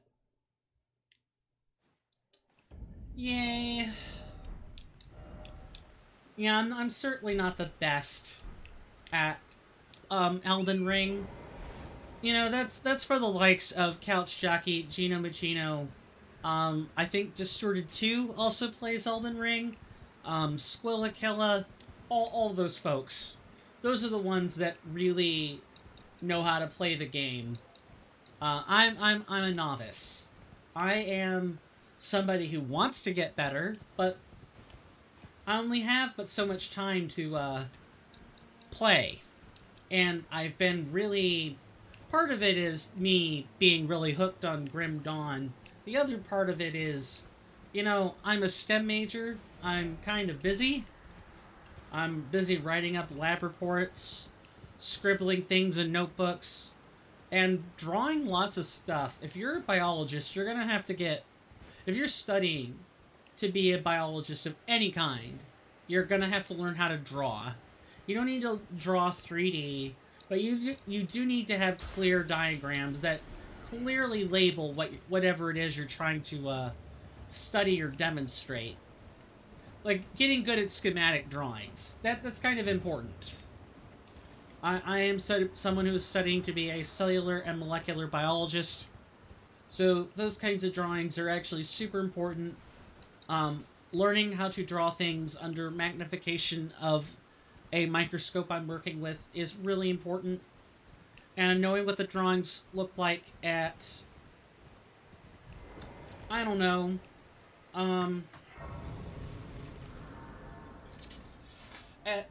With different microscope types in mind. Like, for example, the classic photo microscope, or the, you know, your basic garden variety one. Lots of things need staining if you want to see them. So if you don't stain them, you need to study stuff. You need to look at things under a microscope that have natural dyes to them. Like plant cells. If you're wanting to look at animal cells, they kind of have to be like single-celled organisms. Eukaryotic or prokaryotic, that doesn't much matter. What does matter is using the right microscope for the right kind of job, and being able to draw accurately what stuff looks like under the proper magnification is really important. Also, at some point, you even leave the realm of the microscope, and you're looking at like the molecular... I guess not a real molecular structure, but it's a structure of the crystal that something's formed. Like, that's how the theory of DNA, like the structure of DNA,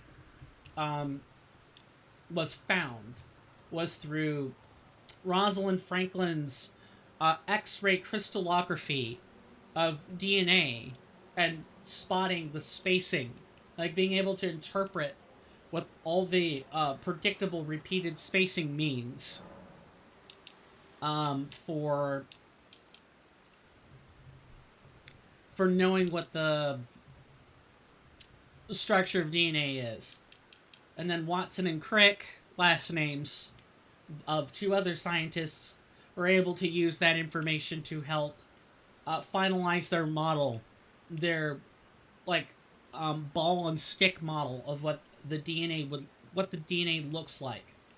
And we know now that we can precisely model it based on how many base turns per twist are there. And we've gotten so good with analyzing and studying molecular DNA that we know there are different kinds. There's left-handed and right-handed. That's B or Z DNA, respectively. And those have a different number of base pairs per twist. There's some different properties that arise depending on how tight the twisting is. All kinds of cool stuff. So that's a little of what I am studying to do. Maybe not exactly, because we're like, DNA structure is important, but we're past, like, identifying the structure of things, and we're more like figuring out what internal portions of the DNA do. Welcome back, Alex. Hopefully your shower was good, and your shave was nick-free. You know, no cuts, no bleeding. When I shave, I have to be very careful. I nick my face all the time.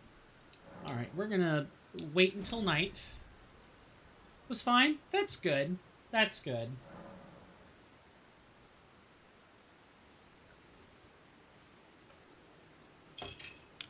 I'm trying to think if you missed anything particularly noteworthy. So I was fighting Grail. I think I'll have to go back and highlight it, I think. I don't know if I got a good clip of it.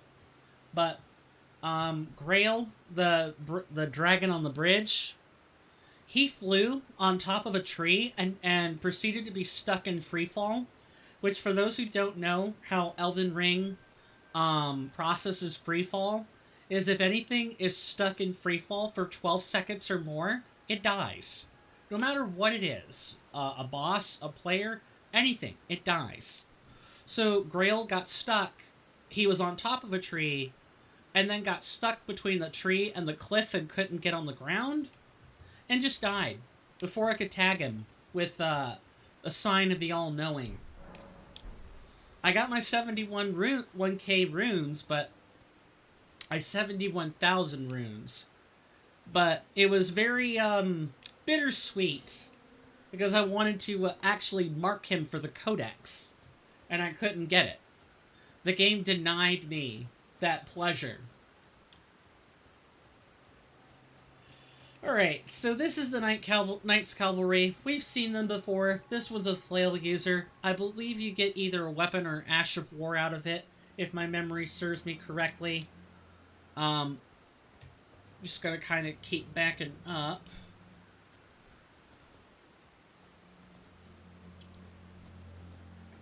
Yeah, they're pretty susceptible to frostbite, so that's what we're gonna use. What happens if you mark him? You can read about it? Yep, that entry goes in the bestiary. It certainly does.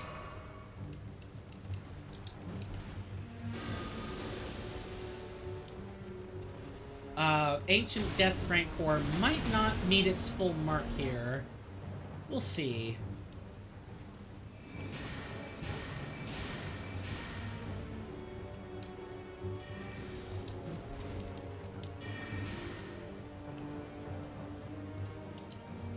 Which I'm hoping to be able to tag him, or not tag him, but tag this boss for reading. The only issue with in terms of the Grail fight was we were fighting him on horseback, right? And we can use the Sign of the All-Knowing now, but we can only use it on foot. We can't use it on horseback, which is really, really unfortunate.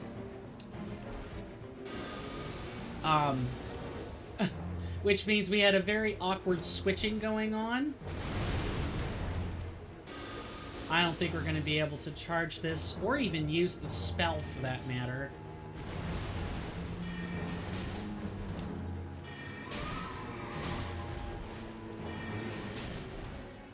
That's right. You keep... Do you start the game with the sign? No. You do not start the game with the sign. But you can get to it pretty quickly from the start of the game. See, whenever you make a fresh file, character file for Elden Ring, you always start at the Chapel of Anticipation, and you natively have to go fight the Grafted Scion. You could turn right back around, and in Elden Ring Reforged, and go straight to Round Table Hold now. You used to have to wait until after making your way to, I am not having a good time at this. Be kind of careful. But, yeah, we've shortcutted the experience for having to go get it. Once you make your way to the Round Table Hold, which again you can more or less do from the start of the game now, there will be a chest near Gideon Ofnir's room, opposite of its entrance. You can grab it, and inside you get the Codex of the All-Knowing, the cookbook, so you can make the signs, and 20 signs of the All-Knowing. So you can codex 20 things, where you have to actually make something. Like, make any of the marks. Stop doing this! Stop running! Good grief. To make matters worse, the horse can actually absorb some shots.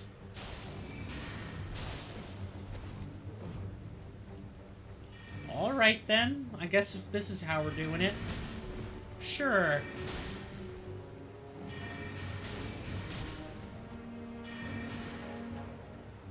The Knights Cavalry really isn't that hard of a fight. It's just tedious. They're constantly riding around. They hit hard, and I'm kind of at a health total where a really well-timed flail swing will kill me. And being on their right side is bad, because they tend to make more attacks from the right-hand side, because as you might be able to tell, that flail is in their right hand. So it's better if you're on the left, but it's hard to get to them on the left. And if they do, they just circle around weird like that.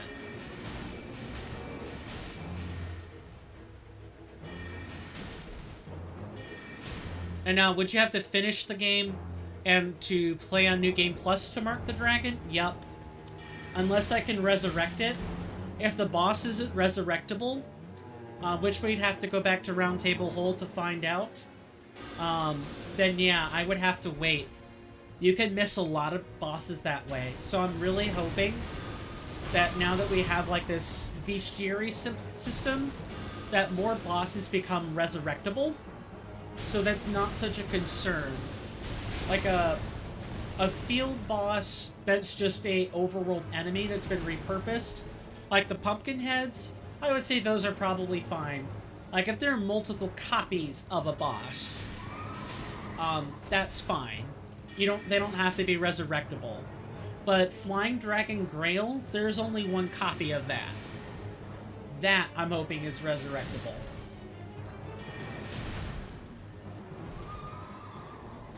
I did not want to press pause there.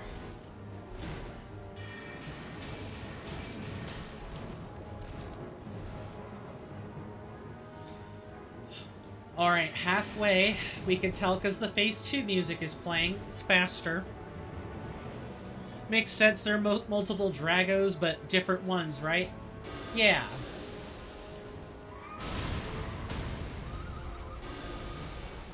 Like, they're kind of the same, but they all have different names. Some of them have Frost Breath, some of them have Magma Breath. Some of them are magic dragons. Like, the kit is very similar, but yeah, there's only one named dragon of that kind. Proper nouns are a funny thing like that.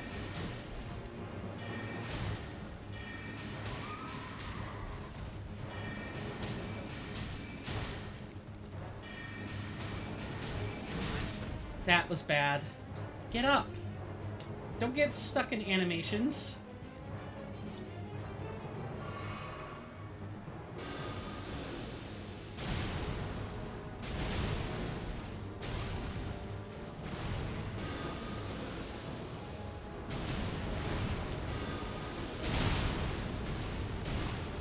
And he is certainly giving me a run for my money, I'll say that. Alright, now is the time for burst.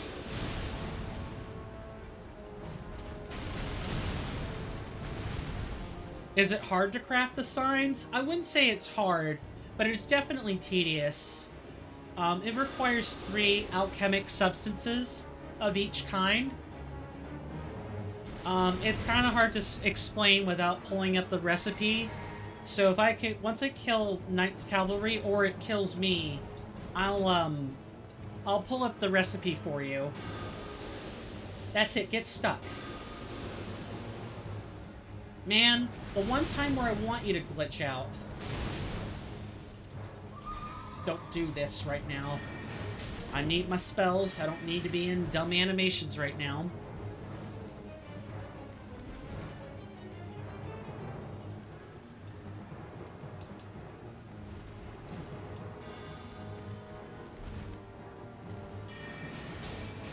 I think there were some frame drops there, but I waited until after the frame drops were gone. Hopefully you got a chance to see that.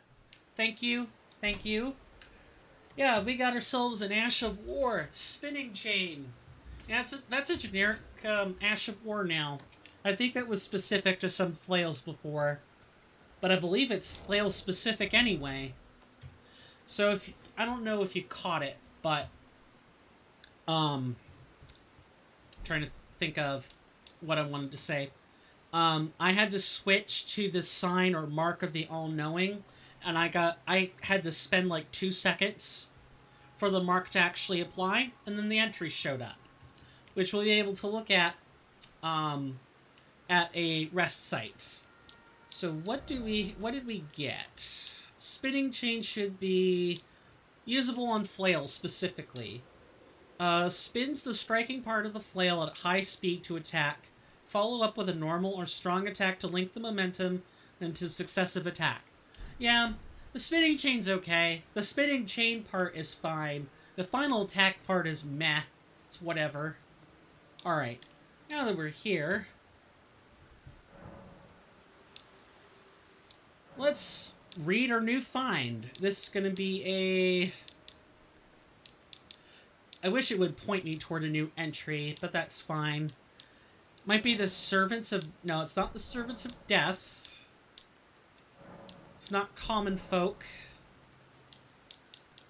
Is it Accursed? We'll find him yet. There are a lot of entries. There are a lot of entries. Ancient Dynasties? No, that's not it. Where on earth could this be?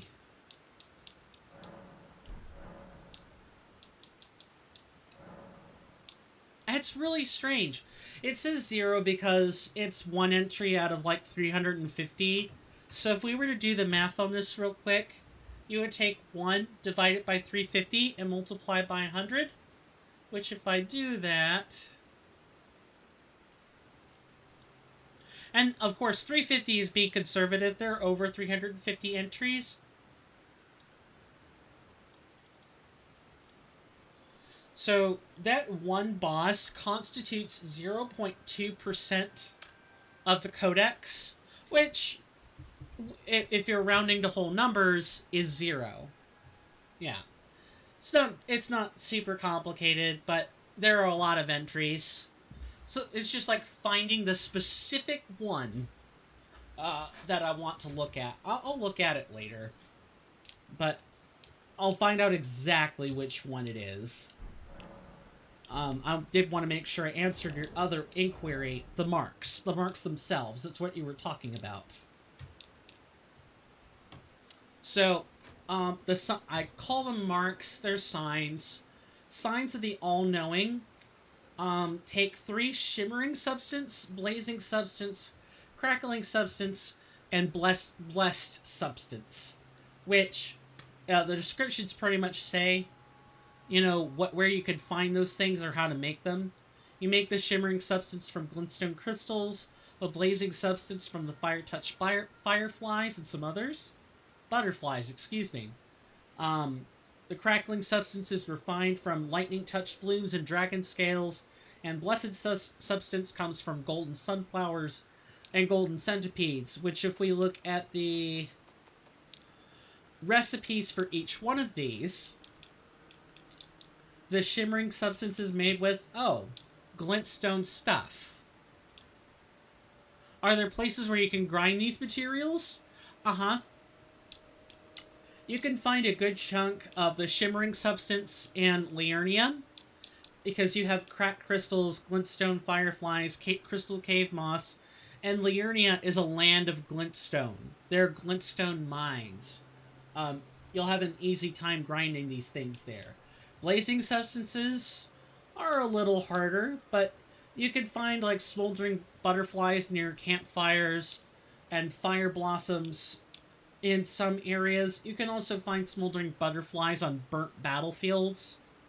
With the crackling substances, you just have to look for patches of fulgur bloom or gravelstone. This one's probably one of the hard ones to come by because the fulgur bloom's kind of rare.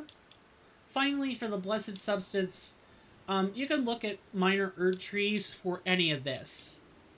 And if you want to, you can look at ruined churches to find golden centipedes. We have a few different avenues where we can make these materials, is my point. It's tedious. It's not hard. It's tedious. We have already made quite a few marks, though. Thank goodness for that.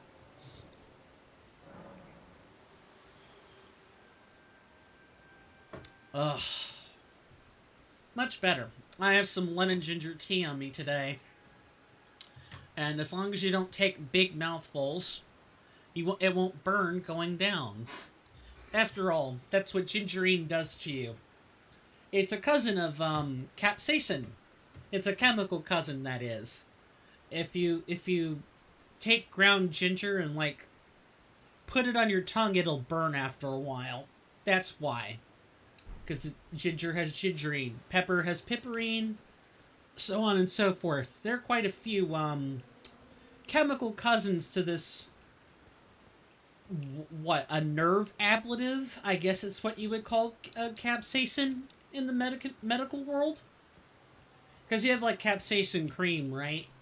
Where it's or icy hot, which is made with the stuff. Yeah, that's more or less how they do it. They grind up, they make synthetic capsaicin for that, among other materials. I know because I've levigated some before. And, you have to be really careful. Levigating, like, 2.2% or 1% capsaicin cream sucks. Because you got the glycerin that gets all over the place. You have to dirty up a glass cutting board. It's just not fun. I mean, it's interesting, but it's not fun. And I would be doing that a lot if I had finished my... if I had totally finished... I finished the schooling for my farm tech license, but... my license is, of course, expired, because I'm trying to do something different. But if I needed to, I could recertify and go find work as a farm tech. I would be unhappy to do it, but I would do it. I would rather be able to secure my own financial future than hope never to have to use it. So here in Len's Rise, we have ourselves a... now would be a really nice time to have packed, Night Maiden's Mist. Yeah, we're not gonna get that. But I don't want to forget to tag these either.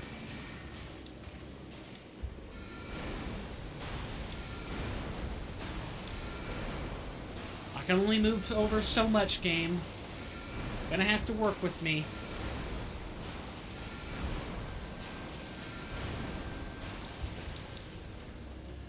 You see, for those that are wondering about, like, you know, how do you manage or deal with specific spells? Like, if you're not, if you don't want to, like, mine the particulars of a spell, like, what do you do? Well, that's the thing. You always gotta mind the arc patterns on spells. Like, I had to shift really far to the right. Nice! And I don't think I've seen that before. I think that's new for Elden Ring. Let's take a look at it. That's a talisman, I'm fairly sure. Raises elemental attack power. Oh, that's right. This is where you get that. Okay, raises elemental attack power with lower equipment load. A stone pendant depicting a glintstone crown in the likeness of Sorcerer Tops. Aw, that's really sweet. Fondly worn as a secret keepsake. Jeez. What's a keepsake coin? What is it?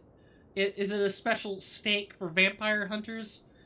Anyway, though Tops was derided as Bluntstone at the Academy, one student held on to her belief in his hidden genius even long after his disappearance.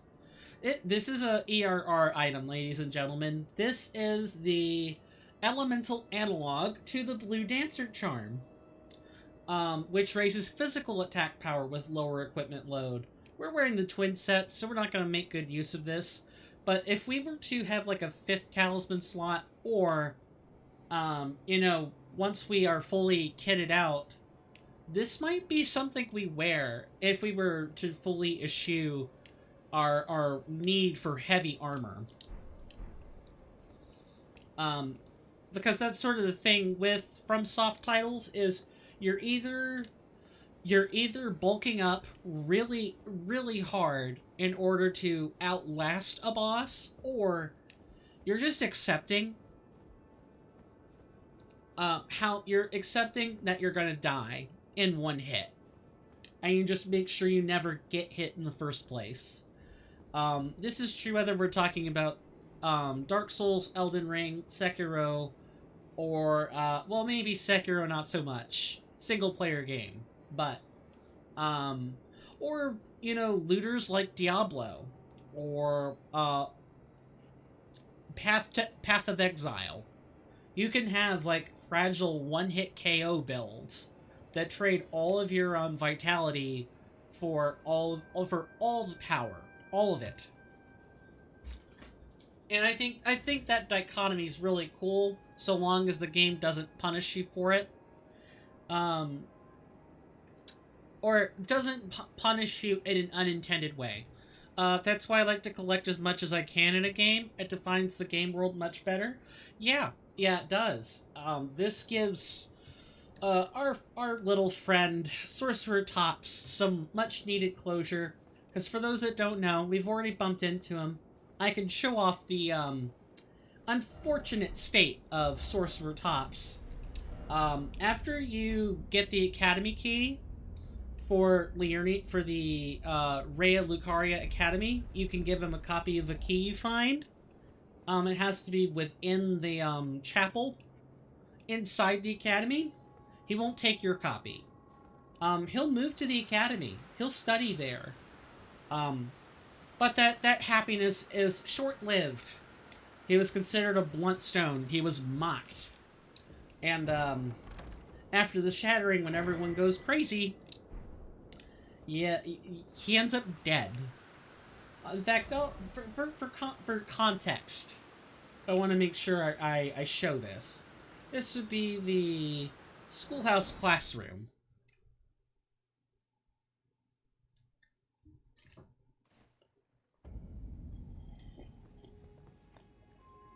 Oh, too big of a mouthful. Here he is. This is what happens to him at the end. He dies. You get the Tops Barrier spell from him. Just like this. He's holding the spell in his hands. You just find him slumped over. So the fact that we have a custom item with his likeness on it brings some added closure, because before, that's really all that happens is you find him dead, you collect his barrier, pocket it in storage, and just never use it. It's so sad. It's so sad. He was the little blunt stone that could. What was the name of the item? Top's barrier. We have it in our possession. It is a magic spell. Oh, and if the name of the item was the... If that was your line of questioning, was the Prodigious Crown Pendant. Yeah, because he's got like a beard. Like a full-on beard.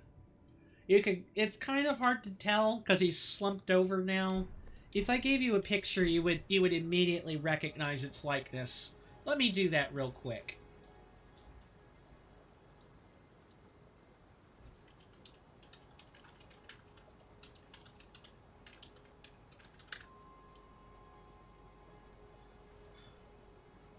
Give me a picture, you blasted wiki. I guess I'll just find a Google image of the guy.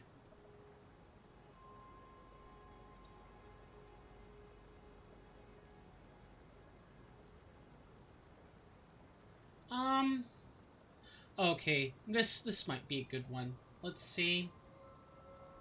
If I could get the image as a separate, open image in new tab. It's not the best image, but it's what I've got.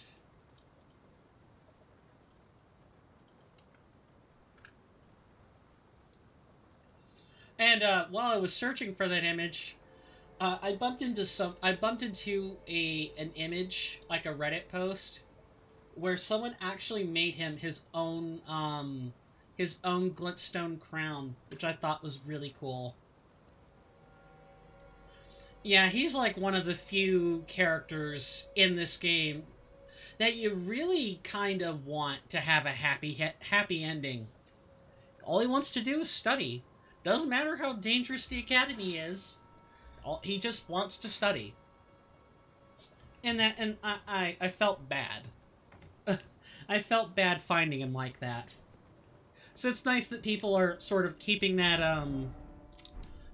alive in their own way. Like, giving him a better ending than what he got. In terms of his story. Even if it's headcanon, even if it would never be implemented, the fact that people hold him in such high regard is a testament to just how lovable he is. He's probably one of the more innocent ones in Elden Ring, because in Elden Ring, written by George, like, the plot was developed by George R.R. Martin. That's the author of...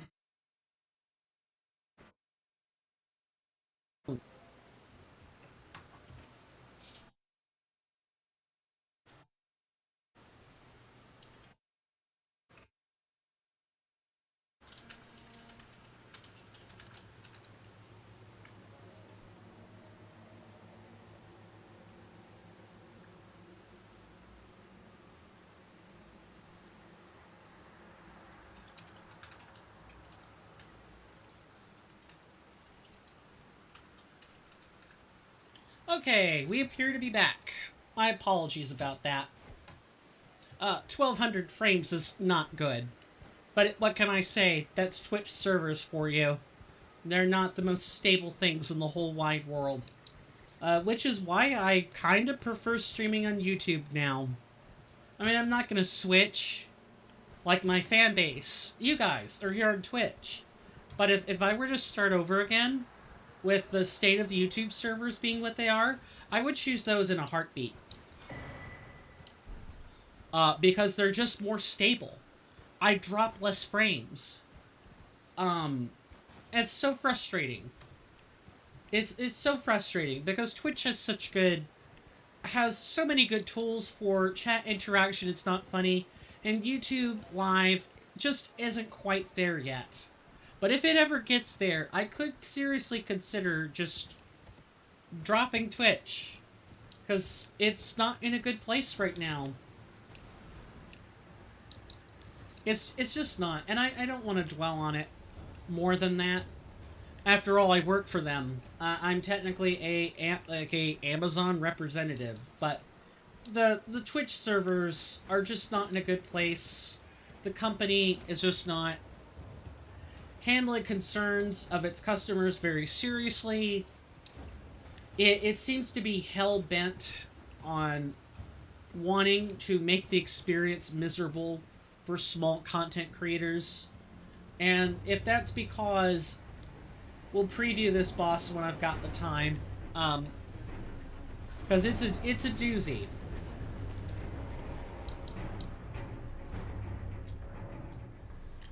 I get it. Hosting streams, big fat L on money. Huge L. But still, there's, you know, hey, we're not going to admit any more streamers, or, you know, admit any more affiliates because we want to save on money, which is fine. I'd actually be fine with that. But no, instead, corporate execs want to take a torch to the platform, and for what purpose other than making money, losing money less quickly? I have no idea. But again, I'm not going to linger on it anymore. I've said my piece for now. Everyone considered Tops a failure. Tops was derided as a bluntstone. Yes. Tops is a fledgling sorcerer. He supposedly has no talent. Well, the caveat is that he has hidden talent. He just doesn't have the same kind as others.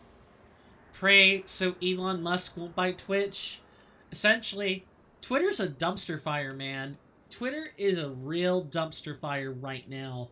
Elon Musk made a really bad deal. So he's doing everything he can to make the deal a better deal after it went through. Yeah, it's a dumpster fire. I'm on it because I have to be. But if he were to buy Twitch, excuse me, yeah, no, that would be going it would be going to hell so fast it wouldn't be funny.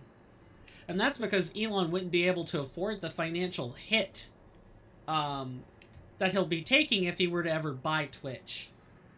Billionaires, take on what you can afford and make sure that you're in good social standing before you do. Or you too could end up like Elon Musk. Sad, alone. Well, not alone, has children. Might have a wife. But, vilified by half the world over? Yeah. Anyway. So, we're here at the Bestial Sanctum. Do we have any Death Root? That's a key item coin. Need to turn in bell bearings too. Do we have Death Root? Yes, we do. I believe this is either 4 or 5, and I better level up before we continue.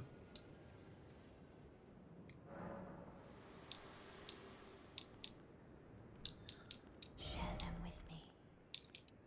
Your thoughts, your ambitions. Oh. The principles. Wait, what? That makes so much more sense now. Wow. Like, we needed like 90,000 plus runes on a level up. Now we need 50. Good grief. That's why Ivy was so alarmed at our level being what it is. Great. Okay, thanks. Glad to know that level ups are cheaper now, but there's less of them. Thanks for checking in. I'm still a piece of garbage. I'm joking. But I thought I would float the meme out there. Anyway, so let's give Garank the Death Root. I'm not sated. Feed me more death. More feed me. Okay, I'm guessing... Oh, I think we already fought Garek. It's been such a while, I'm forgetting what we've done. That's what happens when months and months fly by between points in the game. I've thought about, condensing the game lineup where I'm working on this until it's done. But I'm already more than halfway through what we need to do in Blasphemous. So I don't think it's a good idea to just drop ship at this point. I really don't. That's bad form. And I've done this a number of times. And I kind of don't want to do that anymore. I have a bad habit of not completing things on this channel. I would like to complete something. And I would like for it not to be a randomizer seed whenever I'm not feeling up to much. So, the Blackblade Kindred is a special kind of boss. It is a stone enemy. 35 defense, 110 poise. He is 15% weak to strike, 20% resistant to pierce, and 10% resistant to slash. In terms of elemental damage types, he takes 10% more from magic damage, 25% less from fire and lightning, and 50% less from holy. So don't pack... Incants are bad. Then for statuses, they are resistant to Scarlet Rot and Frostbite, and heavily resistant to Madness, and immune to everything else. So, unless your incant is like Rotten Dragon Breath, which I don't recommend for this boss, you're gonna have a bad time. Like, you're better off just sticking to magic here. Also, Zuckerberg has an obsession with the metaverse, and one of the pioneers of the VR technology department from the company. He doesn't like what the VR tech became. He wanted it to be something affordable, not something for the rich and eccentric. Yeah, I don't know what to think about Zuckerberg. Zuckerberg's like the wrench among like big tech today. I don't know if being grilled early on, because Facebook's been in more scandals than, and I suppose I should say Meta has been in more scandals than most of the other big tech companies that are out there today.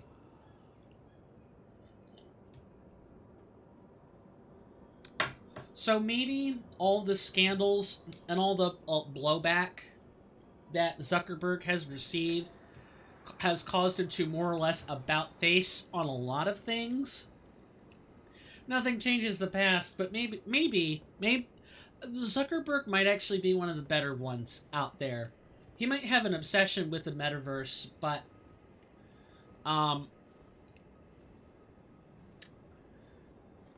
if he's working against some of the machinations of the other big tech platforms, maybe that's a good thing. Maybe all the grilling had some kind of effect on him. I wouldn't know without doing more research, and I want to be careful about what I say in regards to that topic. But I think I would generally... Not only would I agree with what you say, but also it's very profound. It's very telling that Zuckerberg isn't quite like the others. One of these things just doesn't belong. It's not Zuckerberg, though. It's the rest of the big tech. Is that... I can't tell. There's like an active... Is there like a follow or a sub or something? Oh no. I definitely feel like that was an alert. And, Stream Elements just didn't catch it. Give me a second and I will look at that alert for myself.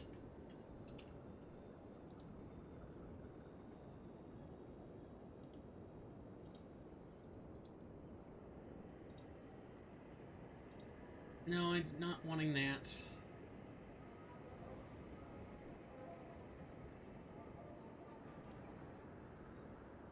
Sorry, this is really important.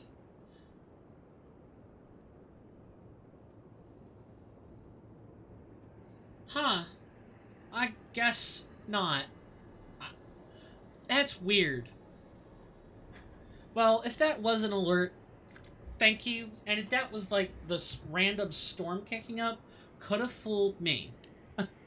Either way, on to the Blackblade Kindred. Well, before that, we need to prepare an extra spell. And then we'll be ready. But,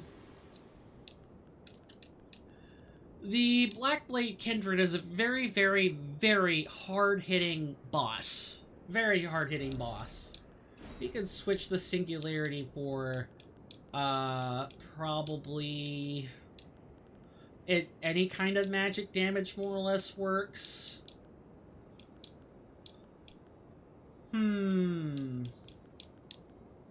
Maybe Magic Glint Blade might be better. Oh, we definitely wanted Night Maiden's Mist. So, maybe... Just trying to, like, optimize how we're cycling through spells here.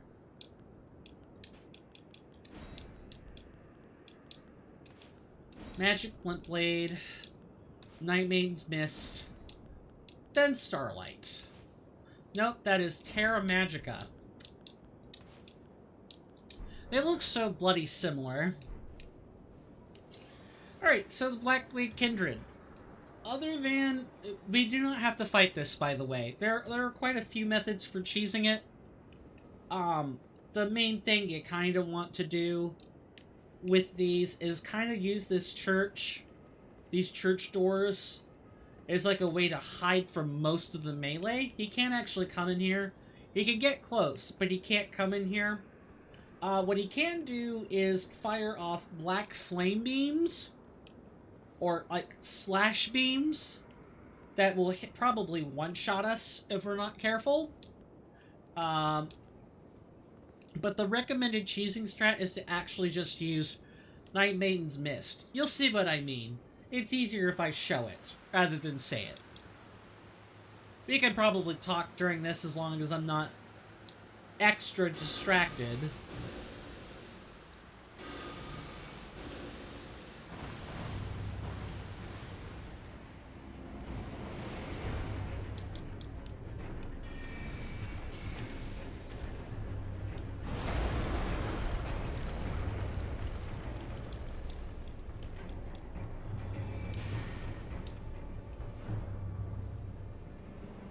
As you can see, you might be able to cheese him, but he doesn't stay there very long. He'll wait for you. And you also have to be additionally careful. If you're trying to keep Garank alive, you can actually have the Blackblade Kindred kill him.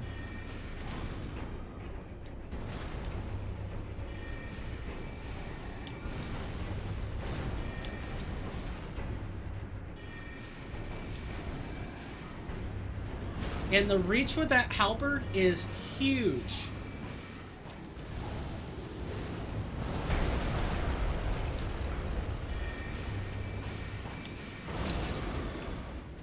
See what I mean?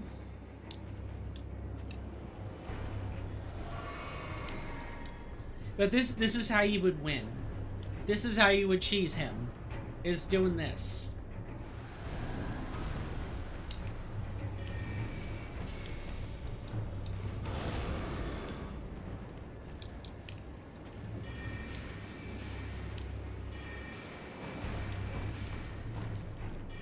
Anyone have a favorite boss in any game that they were able to cheese like this?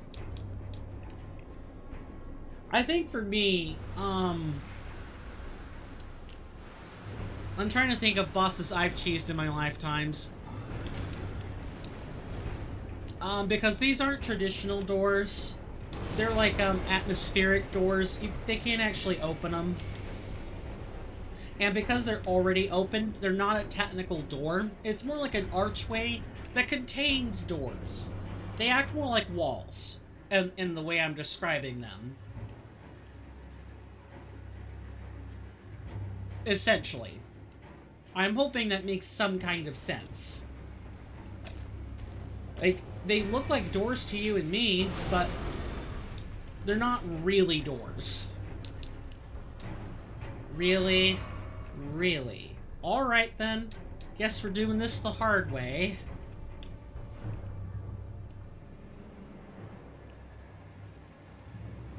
Yeah, decorative asset, exactly.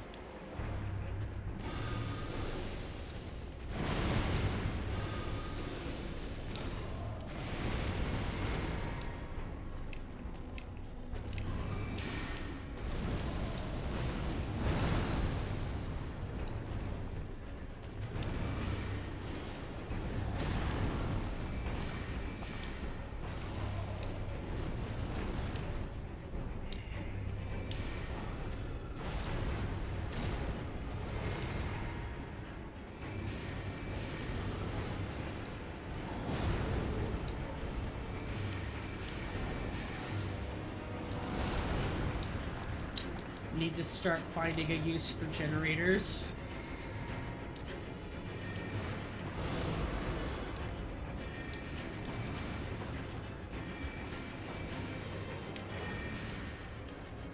Alright, if you're gonna... Two can play at that game, I see. That is what he's saying. You cheese me, I cheese you. Pokemon. Gotta catch them all. Holy Lord. I think if that had been like an inch... Jeez. If that had been like an inch to the left, it would have killed us.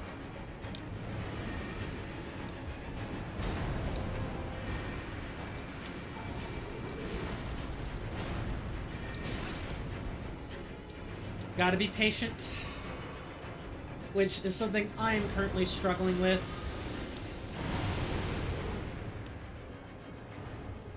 Come on.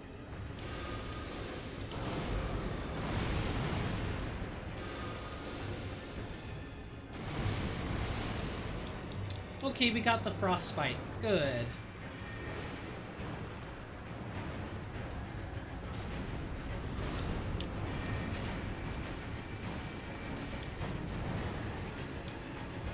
I realize this is kind of boring, but there are other Blackblade kindred out there that we'll have to fight fairly.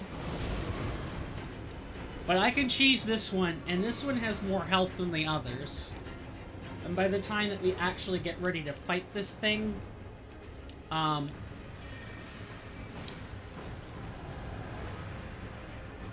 did that thing just change to a sword? It changed to a sword. That's exactly what it did. I forgot that they could do this, which is where that, you know, black flame being came from.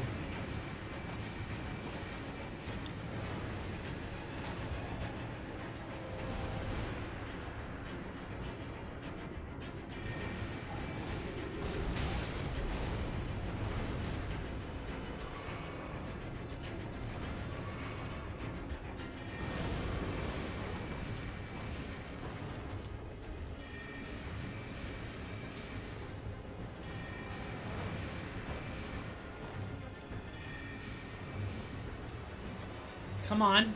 Just a little further.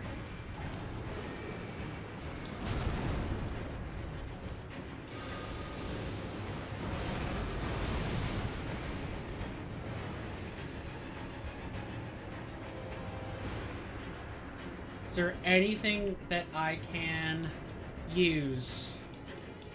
There sure is. This is like one of those anime battles where, you know, you have this, like, protracted fight, and the protag is on the run from the antag, and the antagonist is forcing the protagonist to pull out these hidden powers they never thought they have.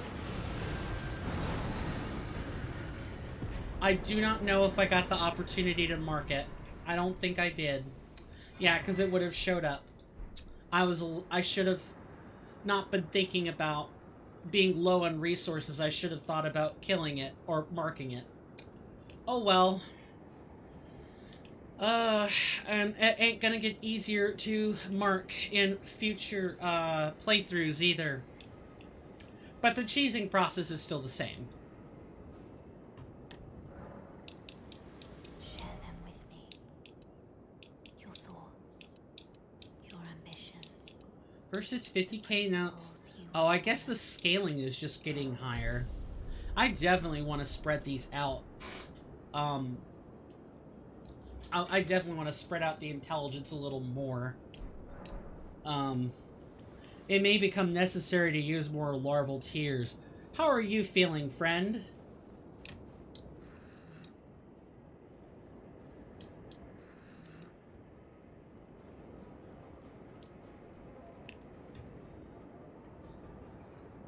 Okay, only 400 frames this time. That's an improvement.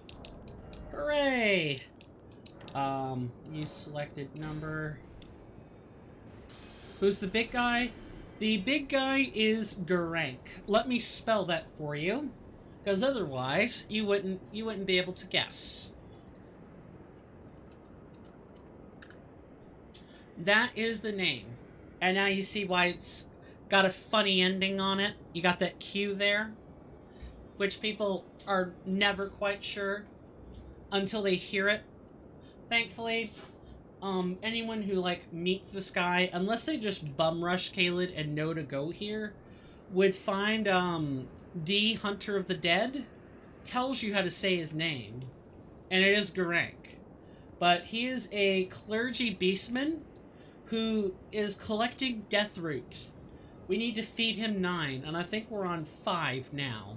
We got an incantation from him. A bestial incantation, Beast Claw. Incantation taught by Garank, the beast clergyman, creates beast claws that run through the land with shockwaves.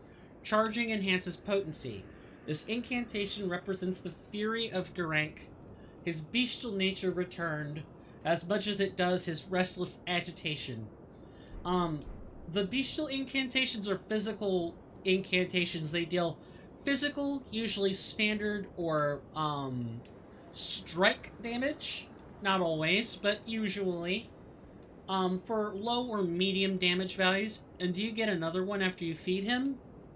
Another reward after you feed him Deathroot? Yes. The breakpoint for Deathroot feedings is 4. After you feed him the 4th one, he'll actually become hostile to you, and you'll have to fight him, calm him down, get him to submit, and then afterwards you can feed him more. And some text dialogue, I believe, opens up at around the 6th or 7th Deathroot, if my memory from readings, like, is correct. So, I believe I said after we did the, Bestial Sanctum and we killed that boss, that we were going to... I was going to show you guys how to get the Syndicia. After we get the Syndicia, I'll take my last commercial break for the evening, and we'll go on from there. So what we're kind of looking for is like a jump point. We're looking for a point where we can descend onto one of these ringed areas below. You have to engage in some real parkour, and you can miss it too. That's the sad part. You can miss it. I'm really worried about carrying this many runes, but at this point, runes needed. It went to 99k. I'm not sure why it did that. The status screen and the level up screen have 2 different rune requirements. That's really strange. I think that might be a bug. Let's see if we can't, like, diminish the load we're carrying before we make those jumps. Share them with me. No, that's the correct amount. What the heck? Alright, I guess we're carrying 72k.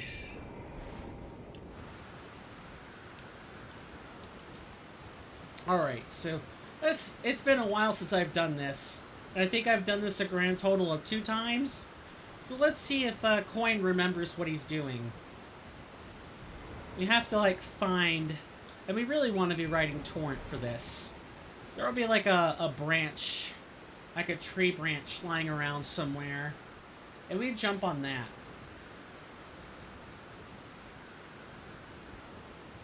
Yep, right here. See this tree root? For reference, we are on the left side of the Sanctum. You want to drop down. And be careful. One good slip and you're dead. Then we kind of follow the branches down. I do think you break away from a branch at one point, though. We basically want to drop down like this. Parkour in my FromSoft game, more likely than you think. Extremely more likely than you think. Yeah, so this is tier 1. It's not this one, it's another one. But we could kind of look around and try to get a better view of the item. Which I'm a little hazy on exactly which column you get the Syndicia at. I might have to refer back to like a genie map for it. Is this the only way you could get there? Yes, actually. Like we can traverse around the ring or around the sort of like roofing here. But if you'll look above, there's no cliff facing. There's no like cave you come out of. Nothing. Those tree roots are the only way you can get there. Make of that what you will. Which I guess the Syndicia is a really, really cool weapon. It's really rare. There's only one of it. But it's really obnoxious. You would not at all think. A first-timer often misses many of the items that can be found on these tree roots that are protruding out. Kayla does teach you that you can get some. And there's a section of tree roots right here that have some items on them. So that's like your first intro to them. But last time it was gravestones just jutting out of the wall. But still, I don't know about you, but I don't feel comfortable climbing these tree roots. I really don't. I get nervous with the kind of parkouring that I have to do. But it could be worse. I believe now what we want to do is jump back in. And we want to like... Wow, what a delayed... Because we're going to be making these jumps, we want to try to keep these raisins handy.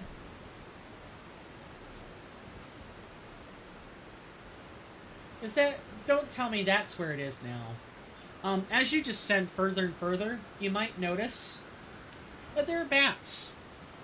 Right over there. There's a bat right there. We can totally kill them. It's just not going to be fun. And they're situated all over the giant ruined structure here. I think it's like down there on that platform somewhere.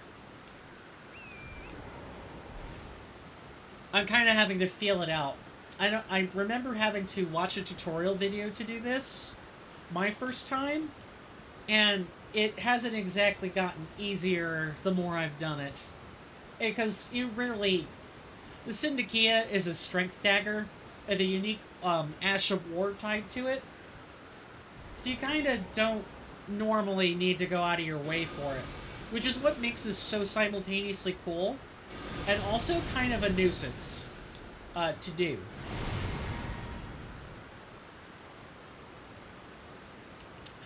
This is a place that you can go for sanctuary stones, which are quite rare.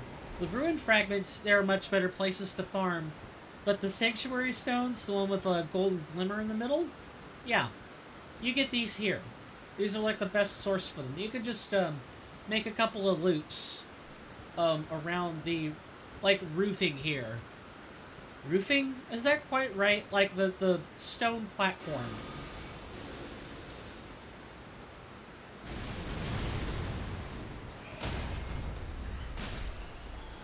I do. That was satisfying to do. I was surprised that the Death Rancor didn't kill him, though. Okay, is it on this corpse? No, soft cotton. Anyone else ever, like, find a hidden or secret location in a game and go, I didn't know this was here? When I was playing through Kingdoms of Amalur, the Re-Reckoning, as well as Xenoblade Chronicles 1, those are games both known for secret locales. When I bumped into my first ones, which they more or less force you to go look at, it's like an intended secret area, so you know the mechanic is there, right? And then when you find a real legitimate secret area, that always gives me a nice set of feel goods for a while. Happy emotions, happy thoughts. I think it might be on the bottom. And you can drop down one more time. Might it be? No, that's not gonna be it. That's a rock pile. But I do like these secret areas, these places that are not exactly well known to the player base or to people in general. I like this sort of thing in a game. It just sucks to have to find them. Here we are. This is not the Syndicia. I know it was here. What are Sanctuary Stones used for? Give me a second and I can tell you. Sanctuary Stones are used for Script Stone. No, that's Ruin Fragments. Oh, that's right. Sanctuary Stones were originally used for Rune Arcs. If I look through my crafting ingredients now, the only thing I could think of are the Rainbow Stones, but those are a separate item. I'm putting more importance on them than than the game actually does now. But you can use them to make... It's not Maddening Extract. They were kind of valuable for Rune Arcs before. Now they just make Golden Amalgamate, and Gold Tinged Excrement is more common now, so you could just use that instead.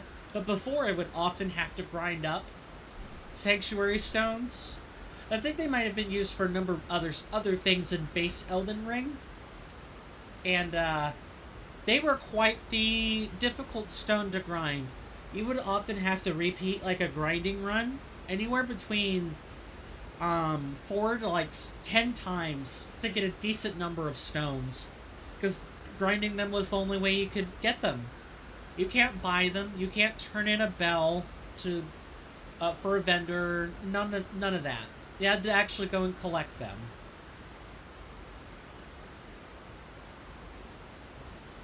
So it's really nice that they're actually relegated to being like an interesting but not exactly required material. I guess I'm showing it off for nostalgic reasons at this point.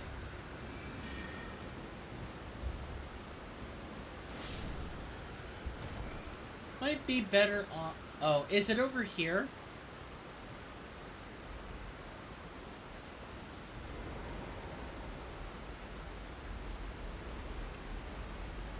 Trying to like watch my 6.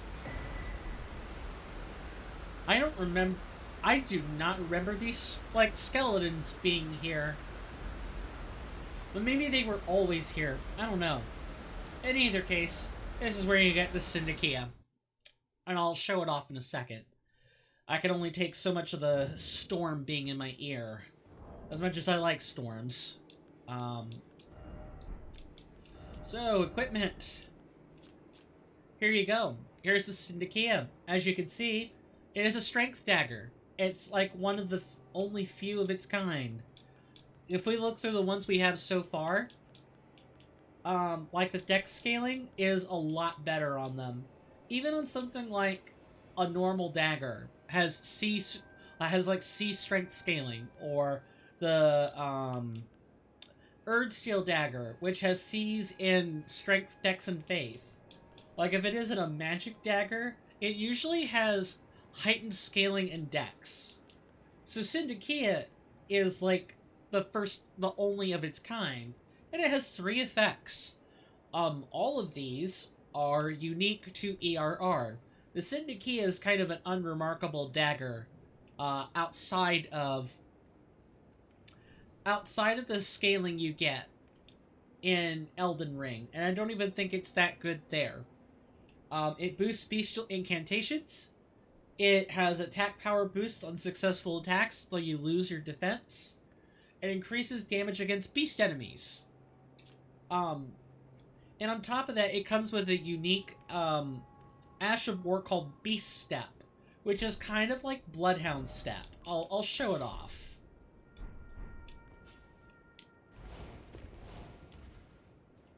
I had to two-hand the dagger. So, skill prized by the ever-restless beasts, perform a quick step maneuver that allows for circling around lock-on targets. It doesn't look that impressive until you see it on a lock-on target. Bestial incantations cast immediately after using this skill will have increased attack power. The attack power boost will last for as long as the casting of bestial incantations persists. So the idea is that you, like, dodge out of the way using the Syndicia's Ash of War, and then have your Claw Talisman in your offhand. I think we might... Yeah, the Claw Mark Seal. We have this in our offhand, and we're casting, like, Bestial Claw or Bestial Sling a lot of times, and for heightened damage. It's a really nice dagger. And all of the bestial incantations require, or scale on strength. Like the Clawmark Seal scales with strength. So you're encouraged to have a high strength score with them. It's really cool. But it's kind of meaningless for our build. For what we're currently doing. Alright, we got the Syndicia. I realize we're only half an hour away from our from end of stream, but nature calls and I gotta answer, and I need to take a break. Just go stretch my legs, so feel free to stretch yours, everyone. I'm gonna play a 1 minute and 30-second ad that's 90 seconds. This intermission I'll try to make 5 minutes, and I'll see you guys at the end of the last commercial break for the day.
hopefully I wasn't gone too long. Sorry, folks. Am back. Had to go deal with one of my dogs who was whimpering and kind of lonely. So, we have done everything, practically everything there is to do in Caelid, other than Redmane Castle. Other than Redmane Castle, because we have this huge swath of land, right? You'd think we would be done. Like, we wouldn't be done, right? But there's actually no way to get to this region. Not from any place in Caelid that you can normally traverse. So we actually need to come up with a creative way to get here. Well, what if I told you that a shard bearer blocked the way? Would you believe me? No? Yes? Maybe?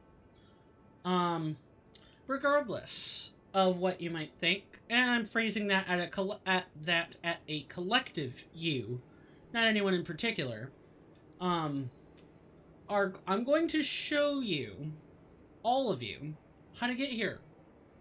I'm going to assume that most people that are coming in for Elden Ring Reforged have some knowledge of Elden Ring, although my audience does tend to bring in some folks who have never played Elden Ring before, which is why I go out of my way to explain things.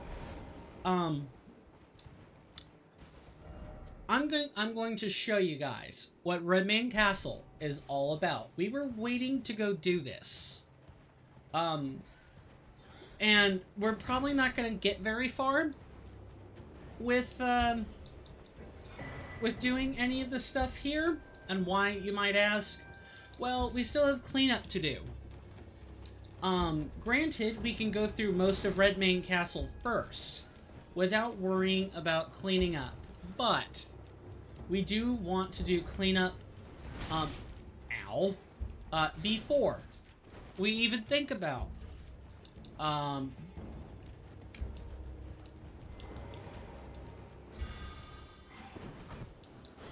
gotta be so careful. Yeah, that was just bad form. Two of them? There are two of them. Run.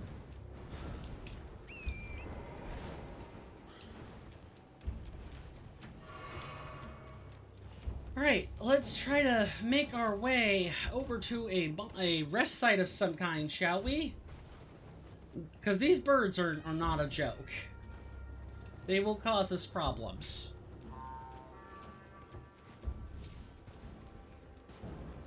I believe it's like out here somewhere. Yeah, it's right over here.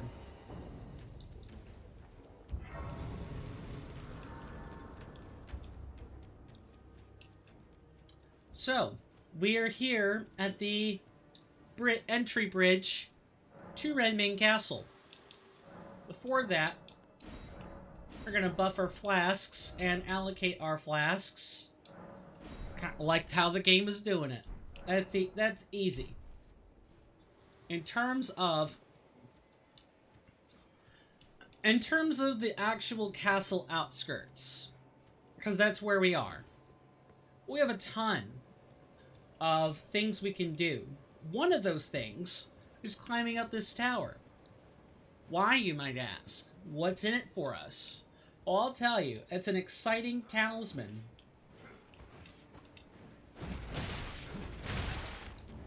Really?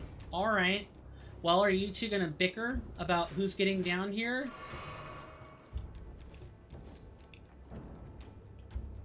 Come on, there's a ladder right there. Don't just stand there. Alright, I guess you're just gonna stand there. Yeah, the knights on this bridge do tend to give people some serious trouble.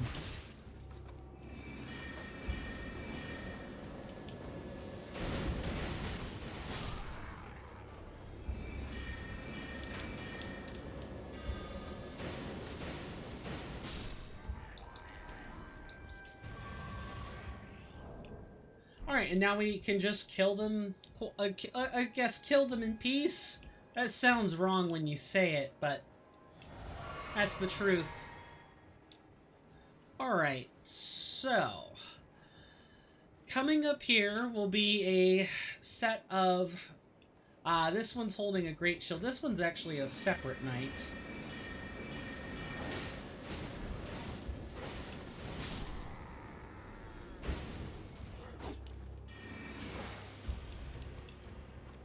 Trying to, like, be careful. It's actually really easy to end up, and this is why. Awful. Absolutely awful. Yeah, you're actually, with that tower, you want a good ranged option. Marking things makes things a lot more dangerous for us, actually. It really does. You might not think so, but having to worry about trying to mark, like, all the unique enemies one time adds so much extra stress to just trying to kill them. But we need it for the codex, and the 100% playthrough now includes the codex, so no huffing around that.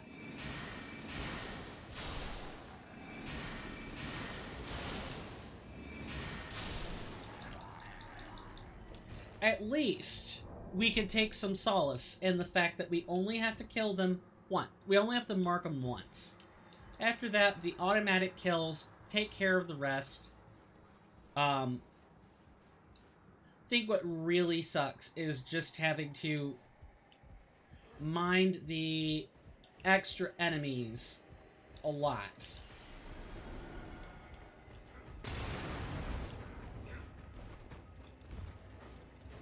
Let's just drop down. Make them have to work for it.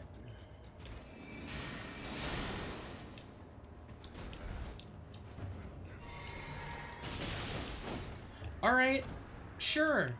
We can do this. It didn't always include the codex. No. The codex is a gameplay feature as of patch 0.5.00. And has been steadily worked on as a feature since then. It's really cool. It's really cool. Alright, how many... Are you gonna climb down here, boys? You gonna climb down here, boys, or are you gonna make my life hell? Alright. You know what? This is fine. I can handle this. Are these all just normal Godric, or I'm sorry, Red Mane soldiers? Really? There's no you know, variant A, variant B? I guess we'll find out what those are eventually. Yeah, you know what? I guess these would be a variant because they're still wearing the same armor, right? So I'm thinking in the back of my mind that the armor is going to tell me different stuff. So people can actually learn new things about the monsters from the game because of the codex? Yes, that's exactly correct. After we clear out this tower, I can actually go back and show you that. I think you'll really appreciate it. This game, if people can get it on PC and play Elden Ring Reforged, they will be happy campers. Alright, we've killed the big guys. This one's new. We can mark you.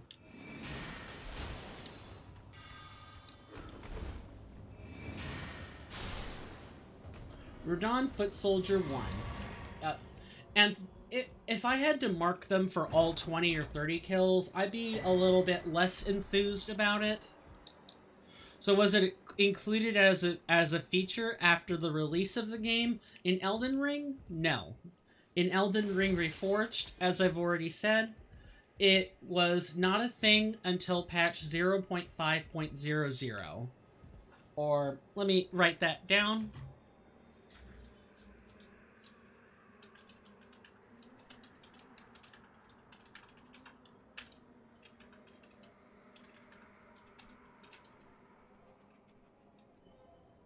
Makes sense. It's very interesting. I'm glad I didn't have to finish typing that sentence. Um, yeah, if this were in the base game, I think people would be a lot happier with it. Miyazaki, if you're here, take notes. Miyazaki wouldn't be here. I'm too lowbrow of a streamer for that. But, you know, if someone like Gino Machino or, like Couch Jockey were playing through this, or like Lobos Jr., one of those three streamers, maybe Miyazaki might be more inclined to take notes. Although, from what I understand, you're actually not allowed to take ideas from, like, the civilian community. Like, corporate has to have its own ideas. So, they might borrow the concept, but they would implement it in an entirely different way. They should still take notes. It doesn't matter what the corporate policy is. They should take notes. Because it's a good feature. Alright. So the Codex of the All-Knowing. So the things that are written in the Codex are like fan-made or something. It takes the game data, like the UI, like the way it's displayed, is based on is fan-made, but the contents, like drop tables or weaknesses, no. Those are just game parameters being made available publicly. So, like, if you wanted to know the fire resistance of a red main soldier, well, you would be able to get that information now. Before, you would have to guess and just know, oh, my fire spells are less effective here. Don't bring fireball. Don't use catch flame. Try to use something like honed bolt instead, or lightning spear. You get the gist. Instead of having to feel that out for each enemy, with a complete codex, you would know what each enemy is weak to. Let me try to figure out where exactly is this going to be. Red main forces. Red main forces, right here. Basic information. The following values are depicted as region-based ranges. Health, 648 to 1450. Poise, 25. Runes on kill, 402 to 1512. Enemy class, minor. Enemy type, kills to expanded entry, 27. Kills to completed entry, 54. So, I have more of a reason for grinding stuff like this off camera. It's nice to like organically see the entries as they become complete, but if I'm being quite honest, I'm not sure people want to sit here and watch me kill 54 things. That would be a little boring. If I did do that, it would be like an AMA stream. You know, ask me anything, because I'm mostly going to be talking about people conversations, like what people talk to me about. But that isn't the kind of thing that would go into an LP. No Let's Play playlist. That'd be the kind of thing that would be explained, and maybe the footage would be kept for clips if needed. But I wouldn't show grind fests like that. Oh, there's more. Item drops. Lord Sworn's Straight Sword, War Pick, Brass Shield, and the Lord Sworn Shield all drop at 1%. The Heavy Crossbow is at 2%. Regular bolts are at 10%. Lord Sworn's bolts are at 5%. The Soldier Helm, Surcoat, Gauntlets, and Greaves are all at 1%. Smithing Stone 2 is at 4%, Smithing Stone 3 is at 3%, Smithing Stone 4 is at 2%, and Mushrooms and Smoldering Butterflies are at 15 and 16%. Certain items may be restricted to enemies with different locations or equipment. Yeah, so I guess they didn't split it up into Radon Soldier using Short Sword, Radon Soldier using Lance, Radon Soldier using Great Shield. Like, those aren't variants. Um, that's all the equipment they have. What about the knights?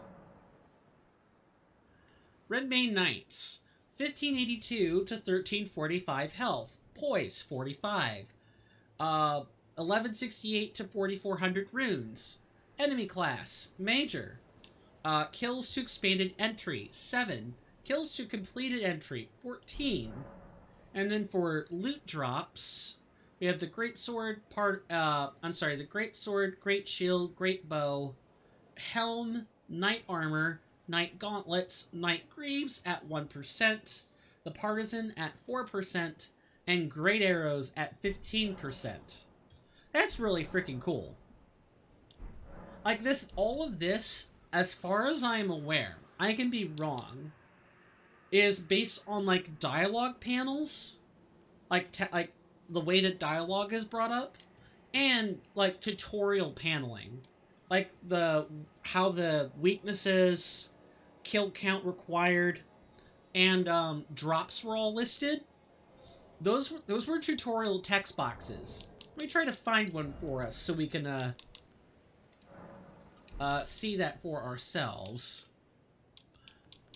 Or I would if we actually had a tutorial screen. We do not, alas. But the way the various tutorial pop-ups are on that kind of text screen. So the fact that they were able to sort of piece this together through UI they've already made, them being Kernifer, Ivy, and others, and putting all that information onto a tutorial text box is really quite clever.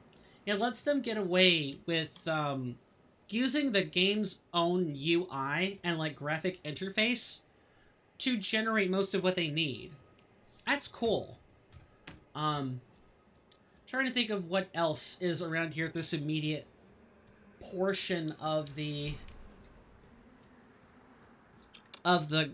rest site. There really isn't that much to do before heading on or soldiering on to the castle. So I guess let's just do that. Great. Yeah, I have some friends, and they're playing Cyberpunk 2077. I do want to play it. I'm not sure how my audience would particularly care for it. I can go either way on most of the stuff in Cyberpunk. But, it really takes a certain kind of social tint to accept some things that are in Cyberpunk. It really does. I'm not sure. Has anyone else played, like, Cyberpunk 2077? I know I have siblings and other folks that are, like, close to me that have played it, but... Wait, something is wrong. There's supposed to be a catapult firing, ballistae at us. There's supposed to be enemies here. What's going on? Oh, I know. There was a change. I know that something changed. The enemy counts. Or like the state of the castle. Are we in festival time? Is that what's happening? Or did all the enemies out front just get taken out? I have no idea which one it is. Oh, if only Ivy were here. Then I could ask that question, but alas, I cannot. This is actually pretty freaking disturbing. I'm not gonna lie. If I were expecting to siege a castle in real life, I would be hella worried about walking into an ambush. Because if you're for anyone who's like watched like castle sieges, whether through Discovery, like castle siege reenactments, or like fantasy ones, if there's supposed to be like an active battlefield, you would think that there would be enemies stationed out front, right? If they like they're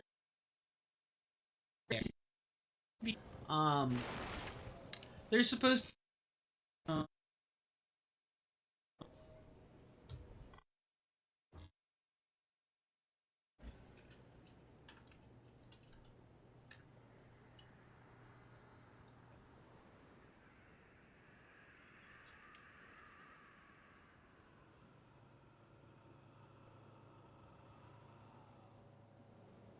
It's only a cool 1100 frames.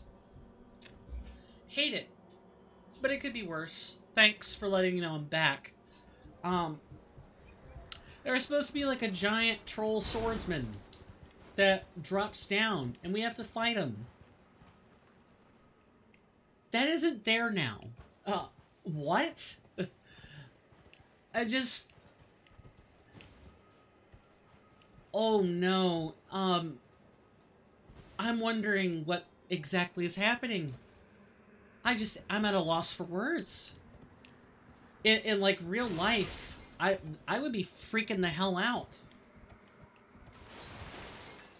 If I'm sieging a castle, I expect soldiers at the front door, gosh darn it. Oh well, I guess we won't look a gift horse in the mouth. We can always reset the state of Redmane Castle. That is something you can do.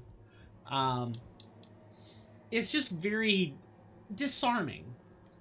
No pun intended, of course. Very disarming. There should be a rest site within the castle's walls. We just need to go find it. It should be... We'll essentially have to make a drop down. Oh yeah, they take away your horse right here. Because Legacy Dungeon. All the Legacy Dungeons, and anytime you go indoors or it's instanced, you cannot take your horse. Except under select exceptions, of course. Funny thing that, exceptions.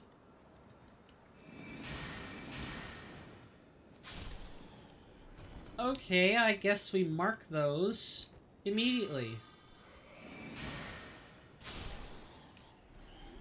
What? They're called man-bats? Why? Man-bat. Were-bat. What are were these once human? Man-bat. That's so weird. Why is that the name? Okay, I'm gonna do my best to make sure that the stream is not all...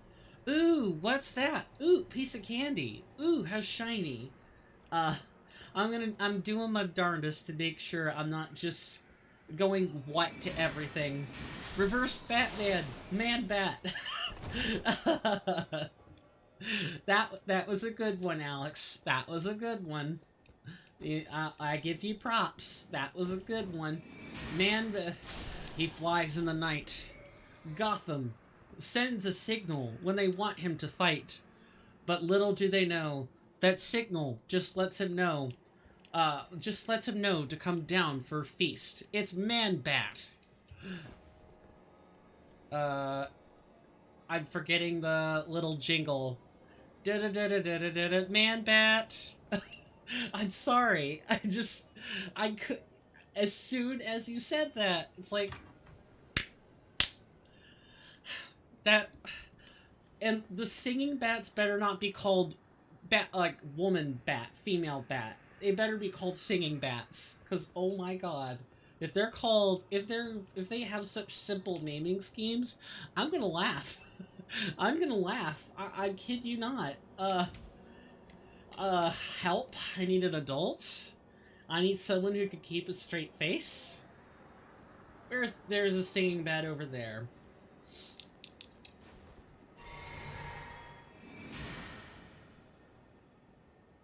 Nice. When you seriously misjudge the range of your own spells. We can kind of sneak up on the singing bats, as you can already see. Name pending, of course. Oh, you can even stealth mark them. Man-Bat actually exists. Oh my god. Man-Bat actually exists in the DC universe. He is an enemy of Batman. What the hell? Were the 1990s so starved for original names that they had to resort to Man-Bat? It's like Wario. People might not think much of Wario now, but Wario literally translates to Bad Mario. That's that That's what the wa in Romanized Japanese means. It's bad. Like, that's one of its meanings, is bad. Like, or, I suppose, I find it funny, but like, labeling something's inverse is like Dark Link, Dark Samus, Dark Fox. Those are also relatively common things in early gaming. I don't miss those times, if I'm being honest with you. I like our original villain names, kind of. It's really, even in my own tabletop, where, like, there's a distinct contrast between dark and light.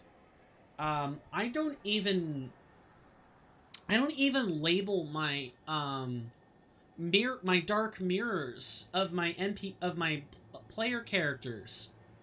I don't even label those like that. Man bat. That killed me. That just killed me. I'm dead. I'm dead inside. I think I broke. When you have jokes that break you, I'm not exactly sure what to do about that. We're kind of over time at this point, but I'm gonna keep... What? Okay. You come up to the door. You see this guy staring you, dead in the face, squinting at you, saying, I'm not gonna let you through this gate. You gotta go the long way. My God. Man-Bat broke me today, Alex. Man-Bat broke me. And I'm never, ever, ever going to think of the flying bats the same way ever again. Each one a carbon copy of Batman's enemy, Man-Bat. I have to know this now. I have to know. It's burning me to know. I gotta know what Man-Bat in that universe is.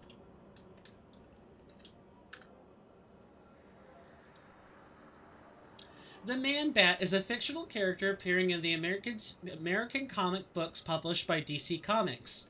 Introduced in Detective Comics 400, June 1970, as an enemy of the superhero Batman. The character belongs to the collective of adversaries that make up his rogues gallery. Originally portrayed as a supervillain, the later incarnations show the Man-Bat as a sympathetic villain or anti-hero. Who did he... Oh, so the man who became Man-Bat was named Kirk Langstrom. I'm gonna link the wiki to this, because I don't want to just, like, read the Wikipedia and not share. But that's an interesting story. Now, maybe all these bats should just be named, Kirk, like, their names should just be Kirk. Or, what was the name again? It was Kirk Langstrom. They should all be called Kirk Langstrom.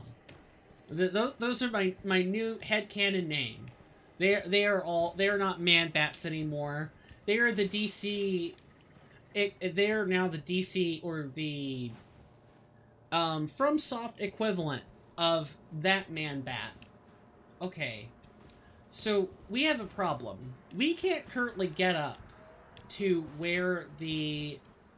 We can't go in the back door. And the Troll Swordsman is also not here either. So I'm gonna have to look into... why this is happening in Elden Ring Reforged and fix it for next time. I don't want to go over too much. I really seriously want to thank you guys so much for being here. I really appreciate it, especially today. As I might have mentioned earlier, I'm now going to do my roll. I'm going to roll for the random gift sub, at the end of this month. I would have done it on the 31st, but then I realized I don't stream on Tuesday. So at this point, I'm going to have to move. I'm just gonna have to bump that timetable up. I would have had a structure for this and everything, but what can I say? I've already tweeted it. I'm gonna have to commit to it now. So what I'm going to do is roll a D. I'm gonna have to find a custom dice.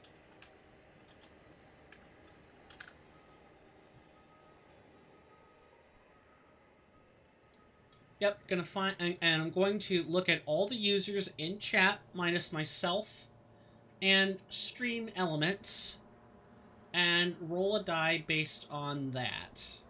Okay, so we have 3, 5, we need like a D9, basically.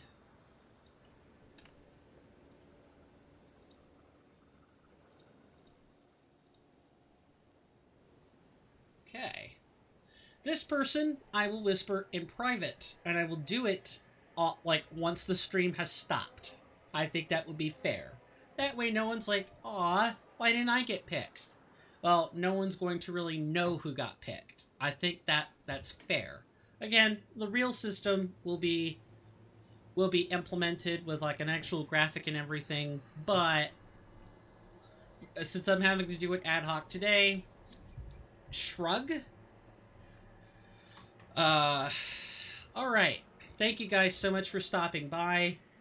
We will be back Wednesday with some Blasphemous this time. I promise, even if I'm feeling horrible, I'm not going to, shirk it any longer. Then Friday will be some more Grim Dawn on YouTube. That's pretty much how the week's gonna roll out, unless something happens. Same times as always. If you guys like the content, I've already shilled for the subs, so I'm not going to do that. But if you guys like the content, the easiest way is to support it for free are by leaving me a follow. That lets me know you like the content and or, you're willing to see what comes next. That's more or less what that follow means. If you want to get in touch with me, best ways to do that for free are going to be Twitter. You can tweet me on Twitter and I'll respond. But if you're wanting like a wholesome community, you're going to have to get in on the Discord. And that means a Twitch Prime sub or better is required. That's just so I can help curate the community a bit more. And I want to incentivize it as a feature. In terms of who is currently live right now, let's see if there's anyone I want to raid.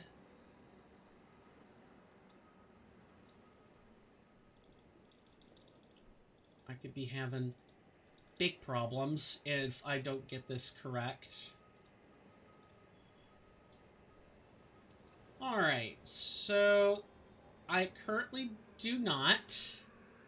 So instead, what I'm going to do... Oh, speak of the devil. If you guys want to watch more Elden Ring Reforged, go check out Lobos Jr. He's doing a playthrough of it right now.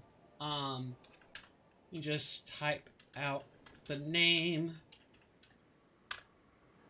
Yeah, he is a huge streamer. 2.9k views. Huge streamer. He's playing it right now. Go check him out. I mean it. And Lobos Jr. is just a relatively fun streamer to hang around, like, generally speaking. I've been in there a number of times. It's a real barrel of laughs. If you want to watch something more, like, relaxed or you're in the mood to wind down, I have 2 recommendations for you. One is going to be another streamer. His name is Lazy Runs. He is currently playing Star Wars Jedi Fallen Order. And I don't know too much about Star Wars Jedi Fallen Order, so I will leave that for you guys to check out. If you guys just want a relaxing stream where the chat's nice and slow, you can sleep to it, there's always Bob Ross. That's the channel dedicated to Bob Ross art show reruns. Go check that out. Um, yeah, I've come in there a number of times. It's always just good, clean listening. All right, I've said my piece. Thank you guys so much. Really appreciate it. Thank you to all the lurkers, all the followers, all the chatters, especially the chatters today. Really appreciate it. Appreciate all the clips, everything. I'll see you guys Wednesday with some Blasphemous. My name is Coin, or Swirling Vortex, or Steven. And this has been another episode of Elden Ring Reforged. And with that, know that you guys are always welcome in my storm halls. Anytime. To grab a drink, be merry, and chat up the finer points about anything. And with that, I will see you guys around next time. Take care, and bye-bye.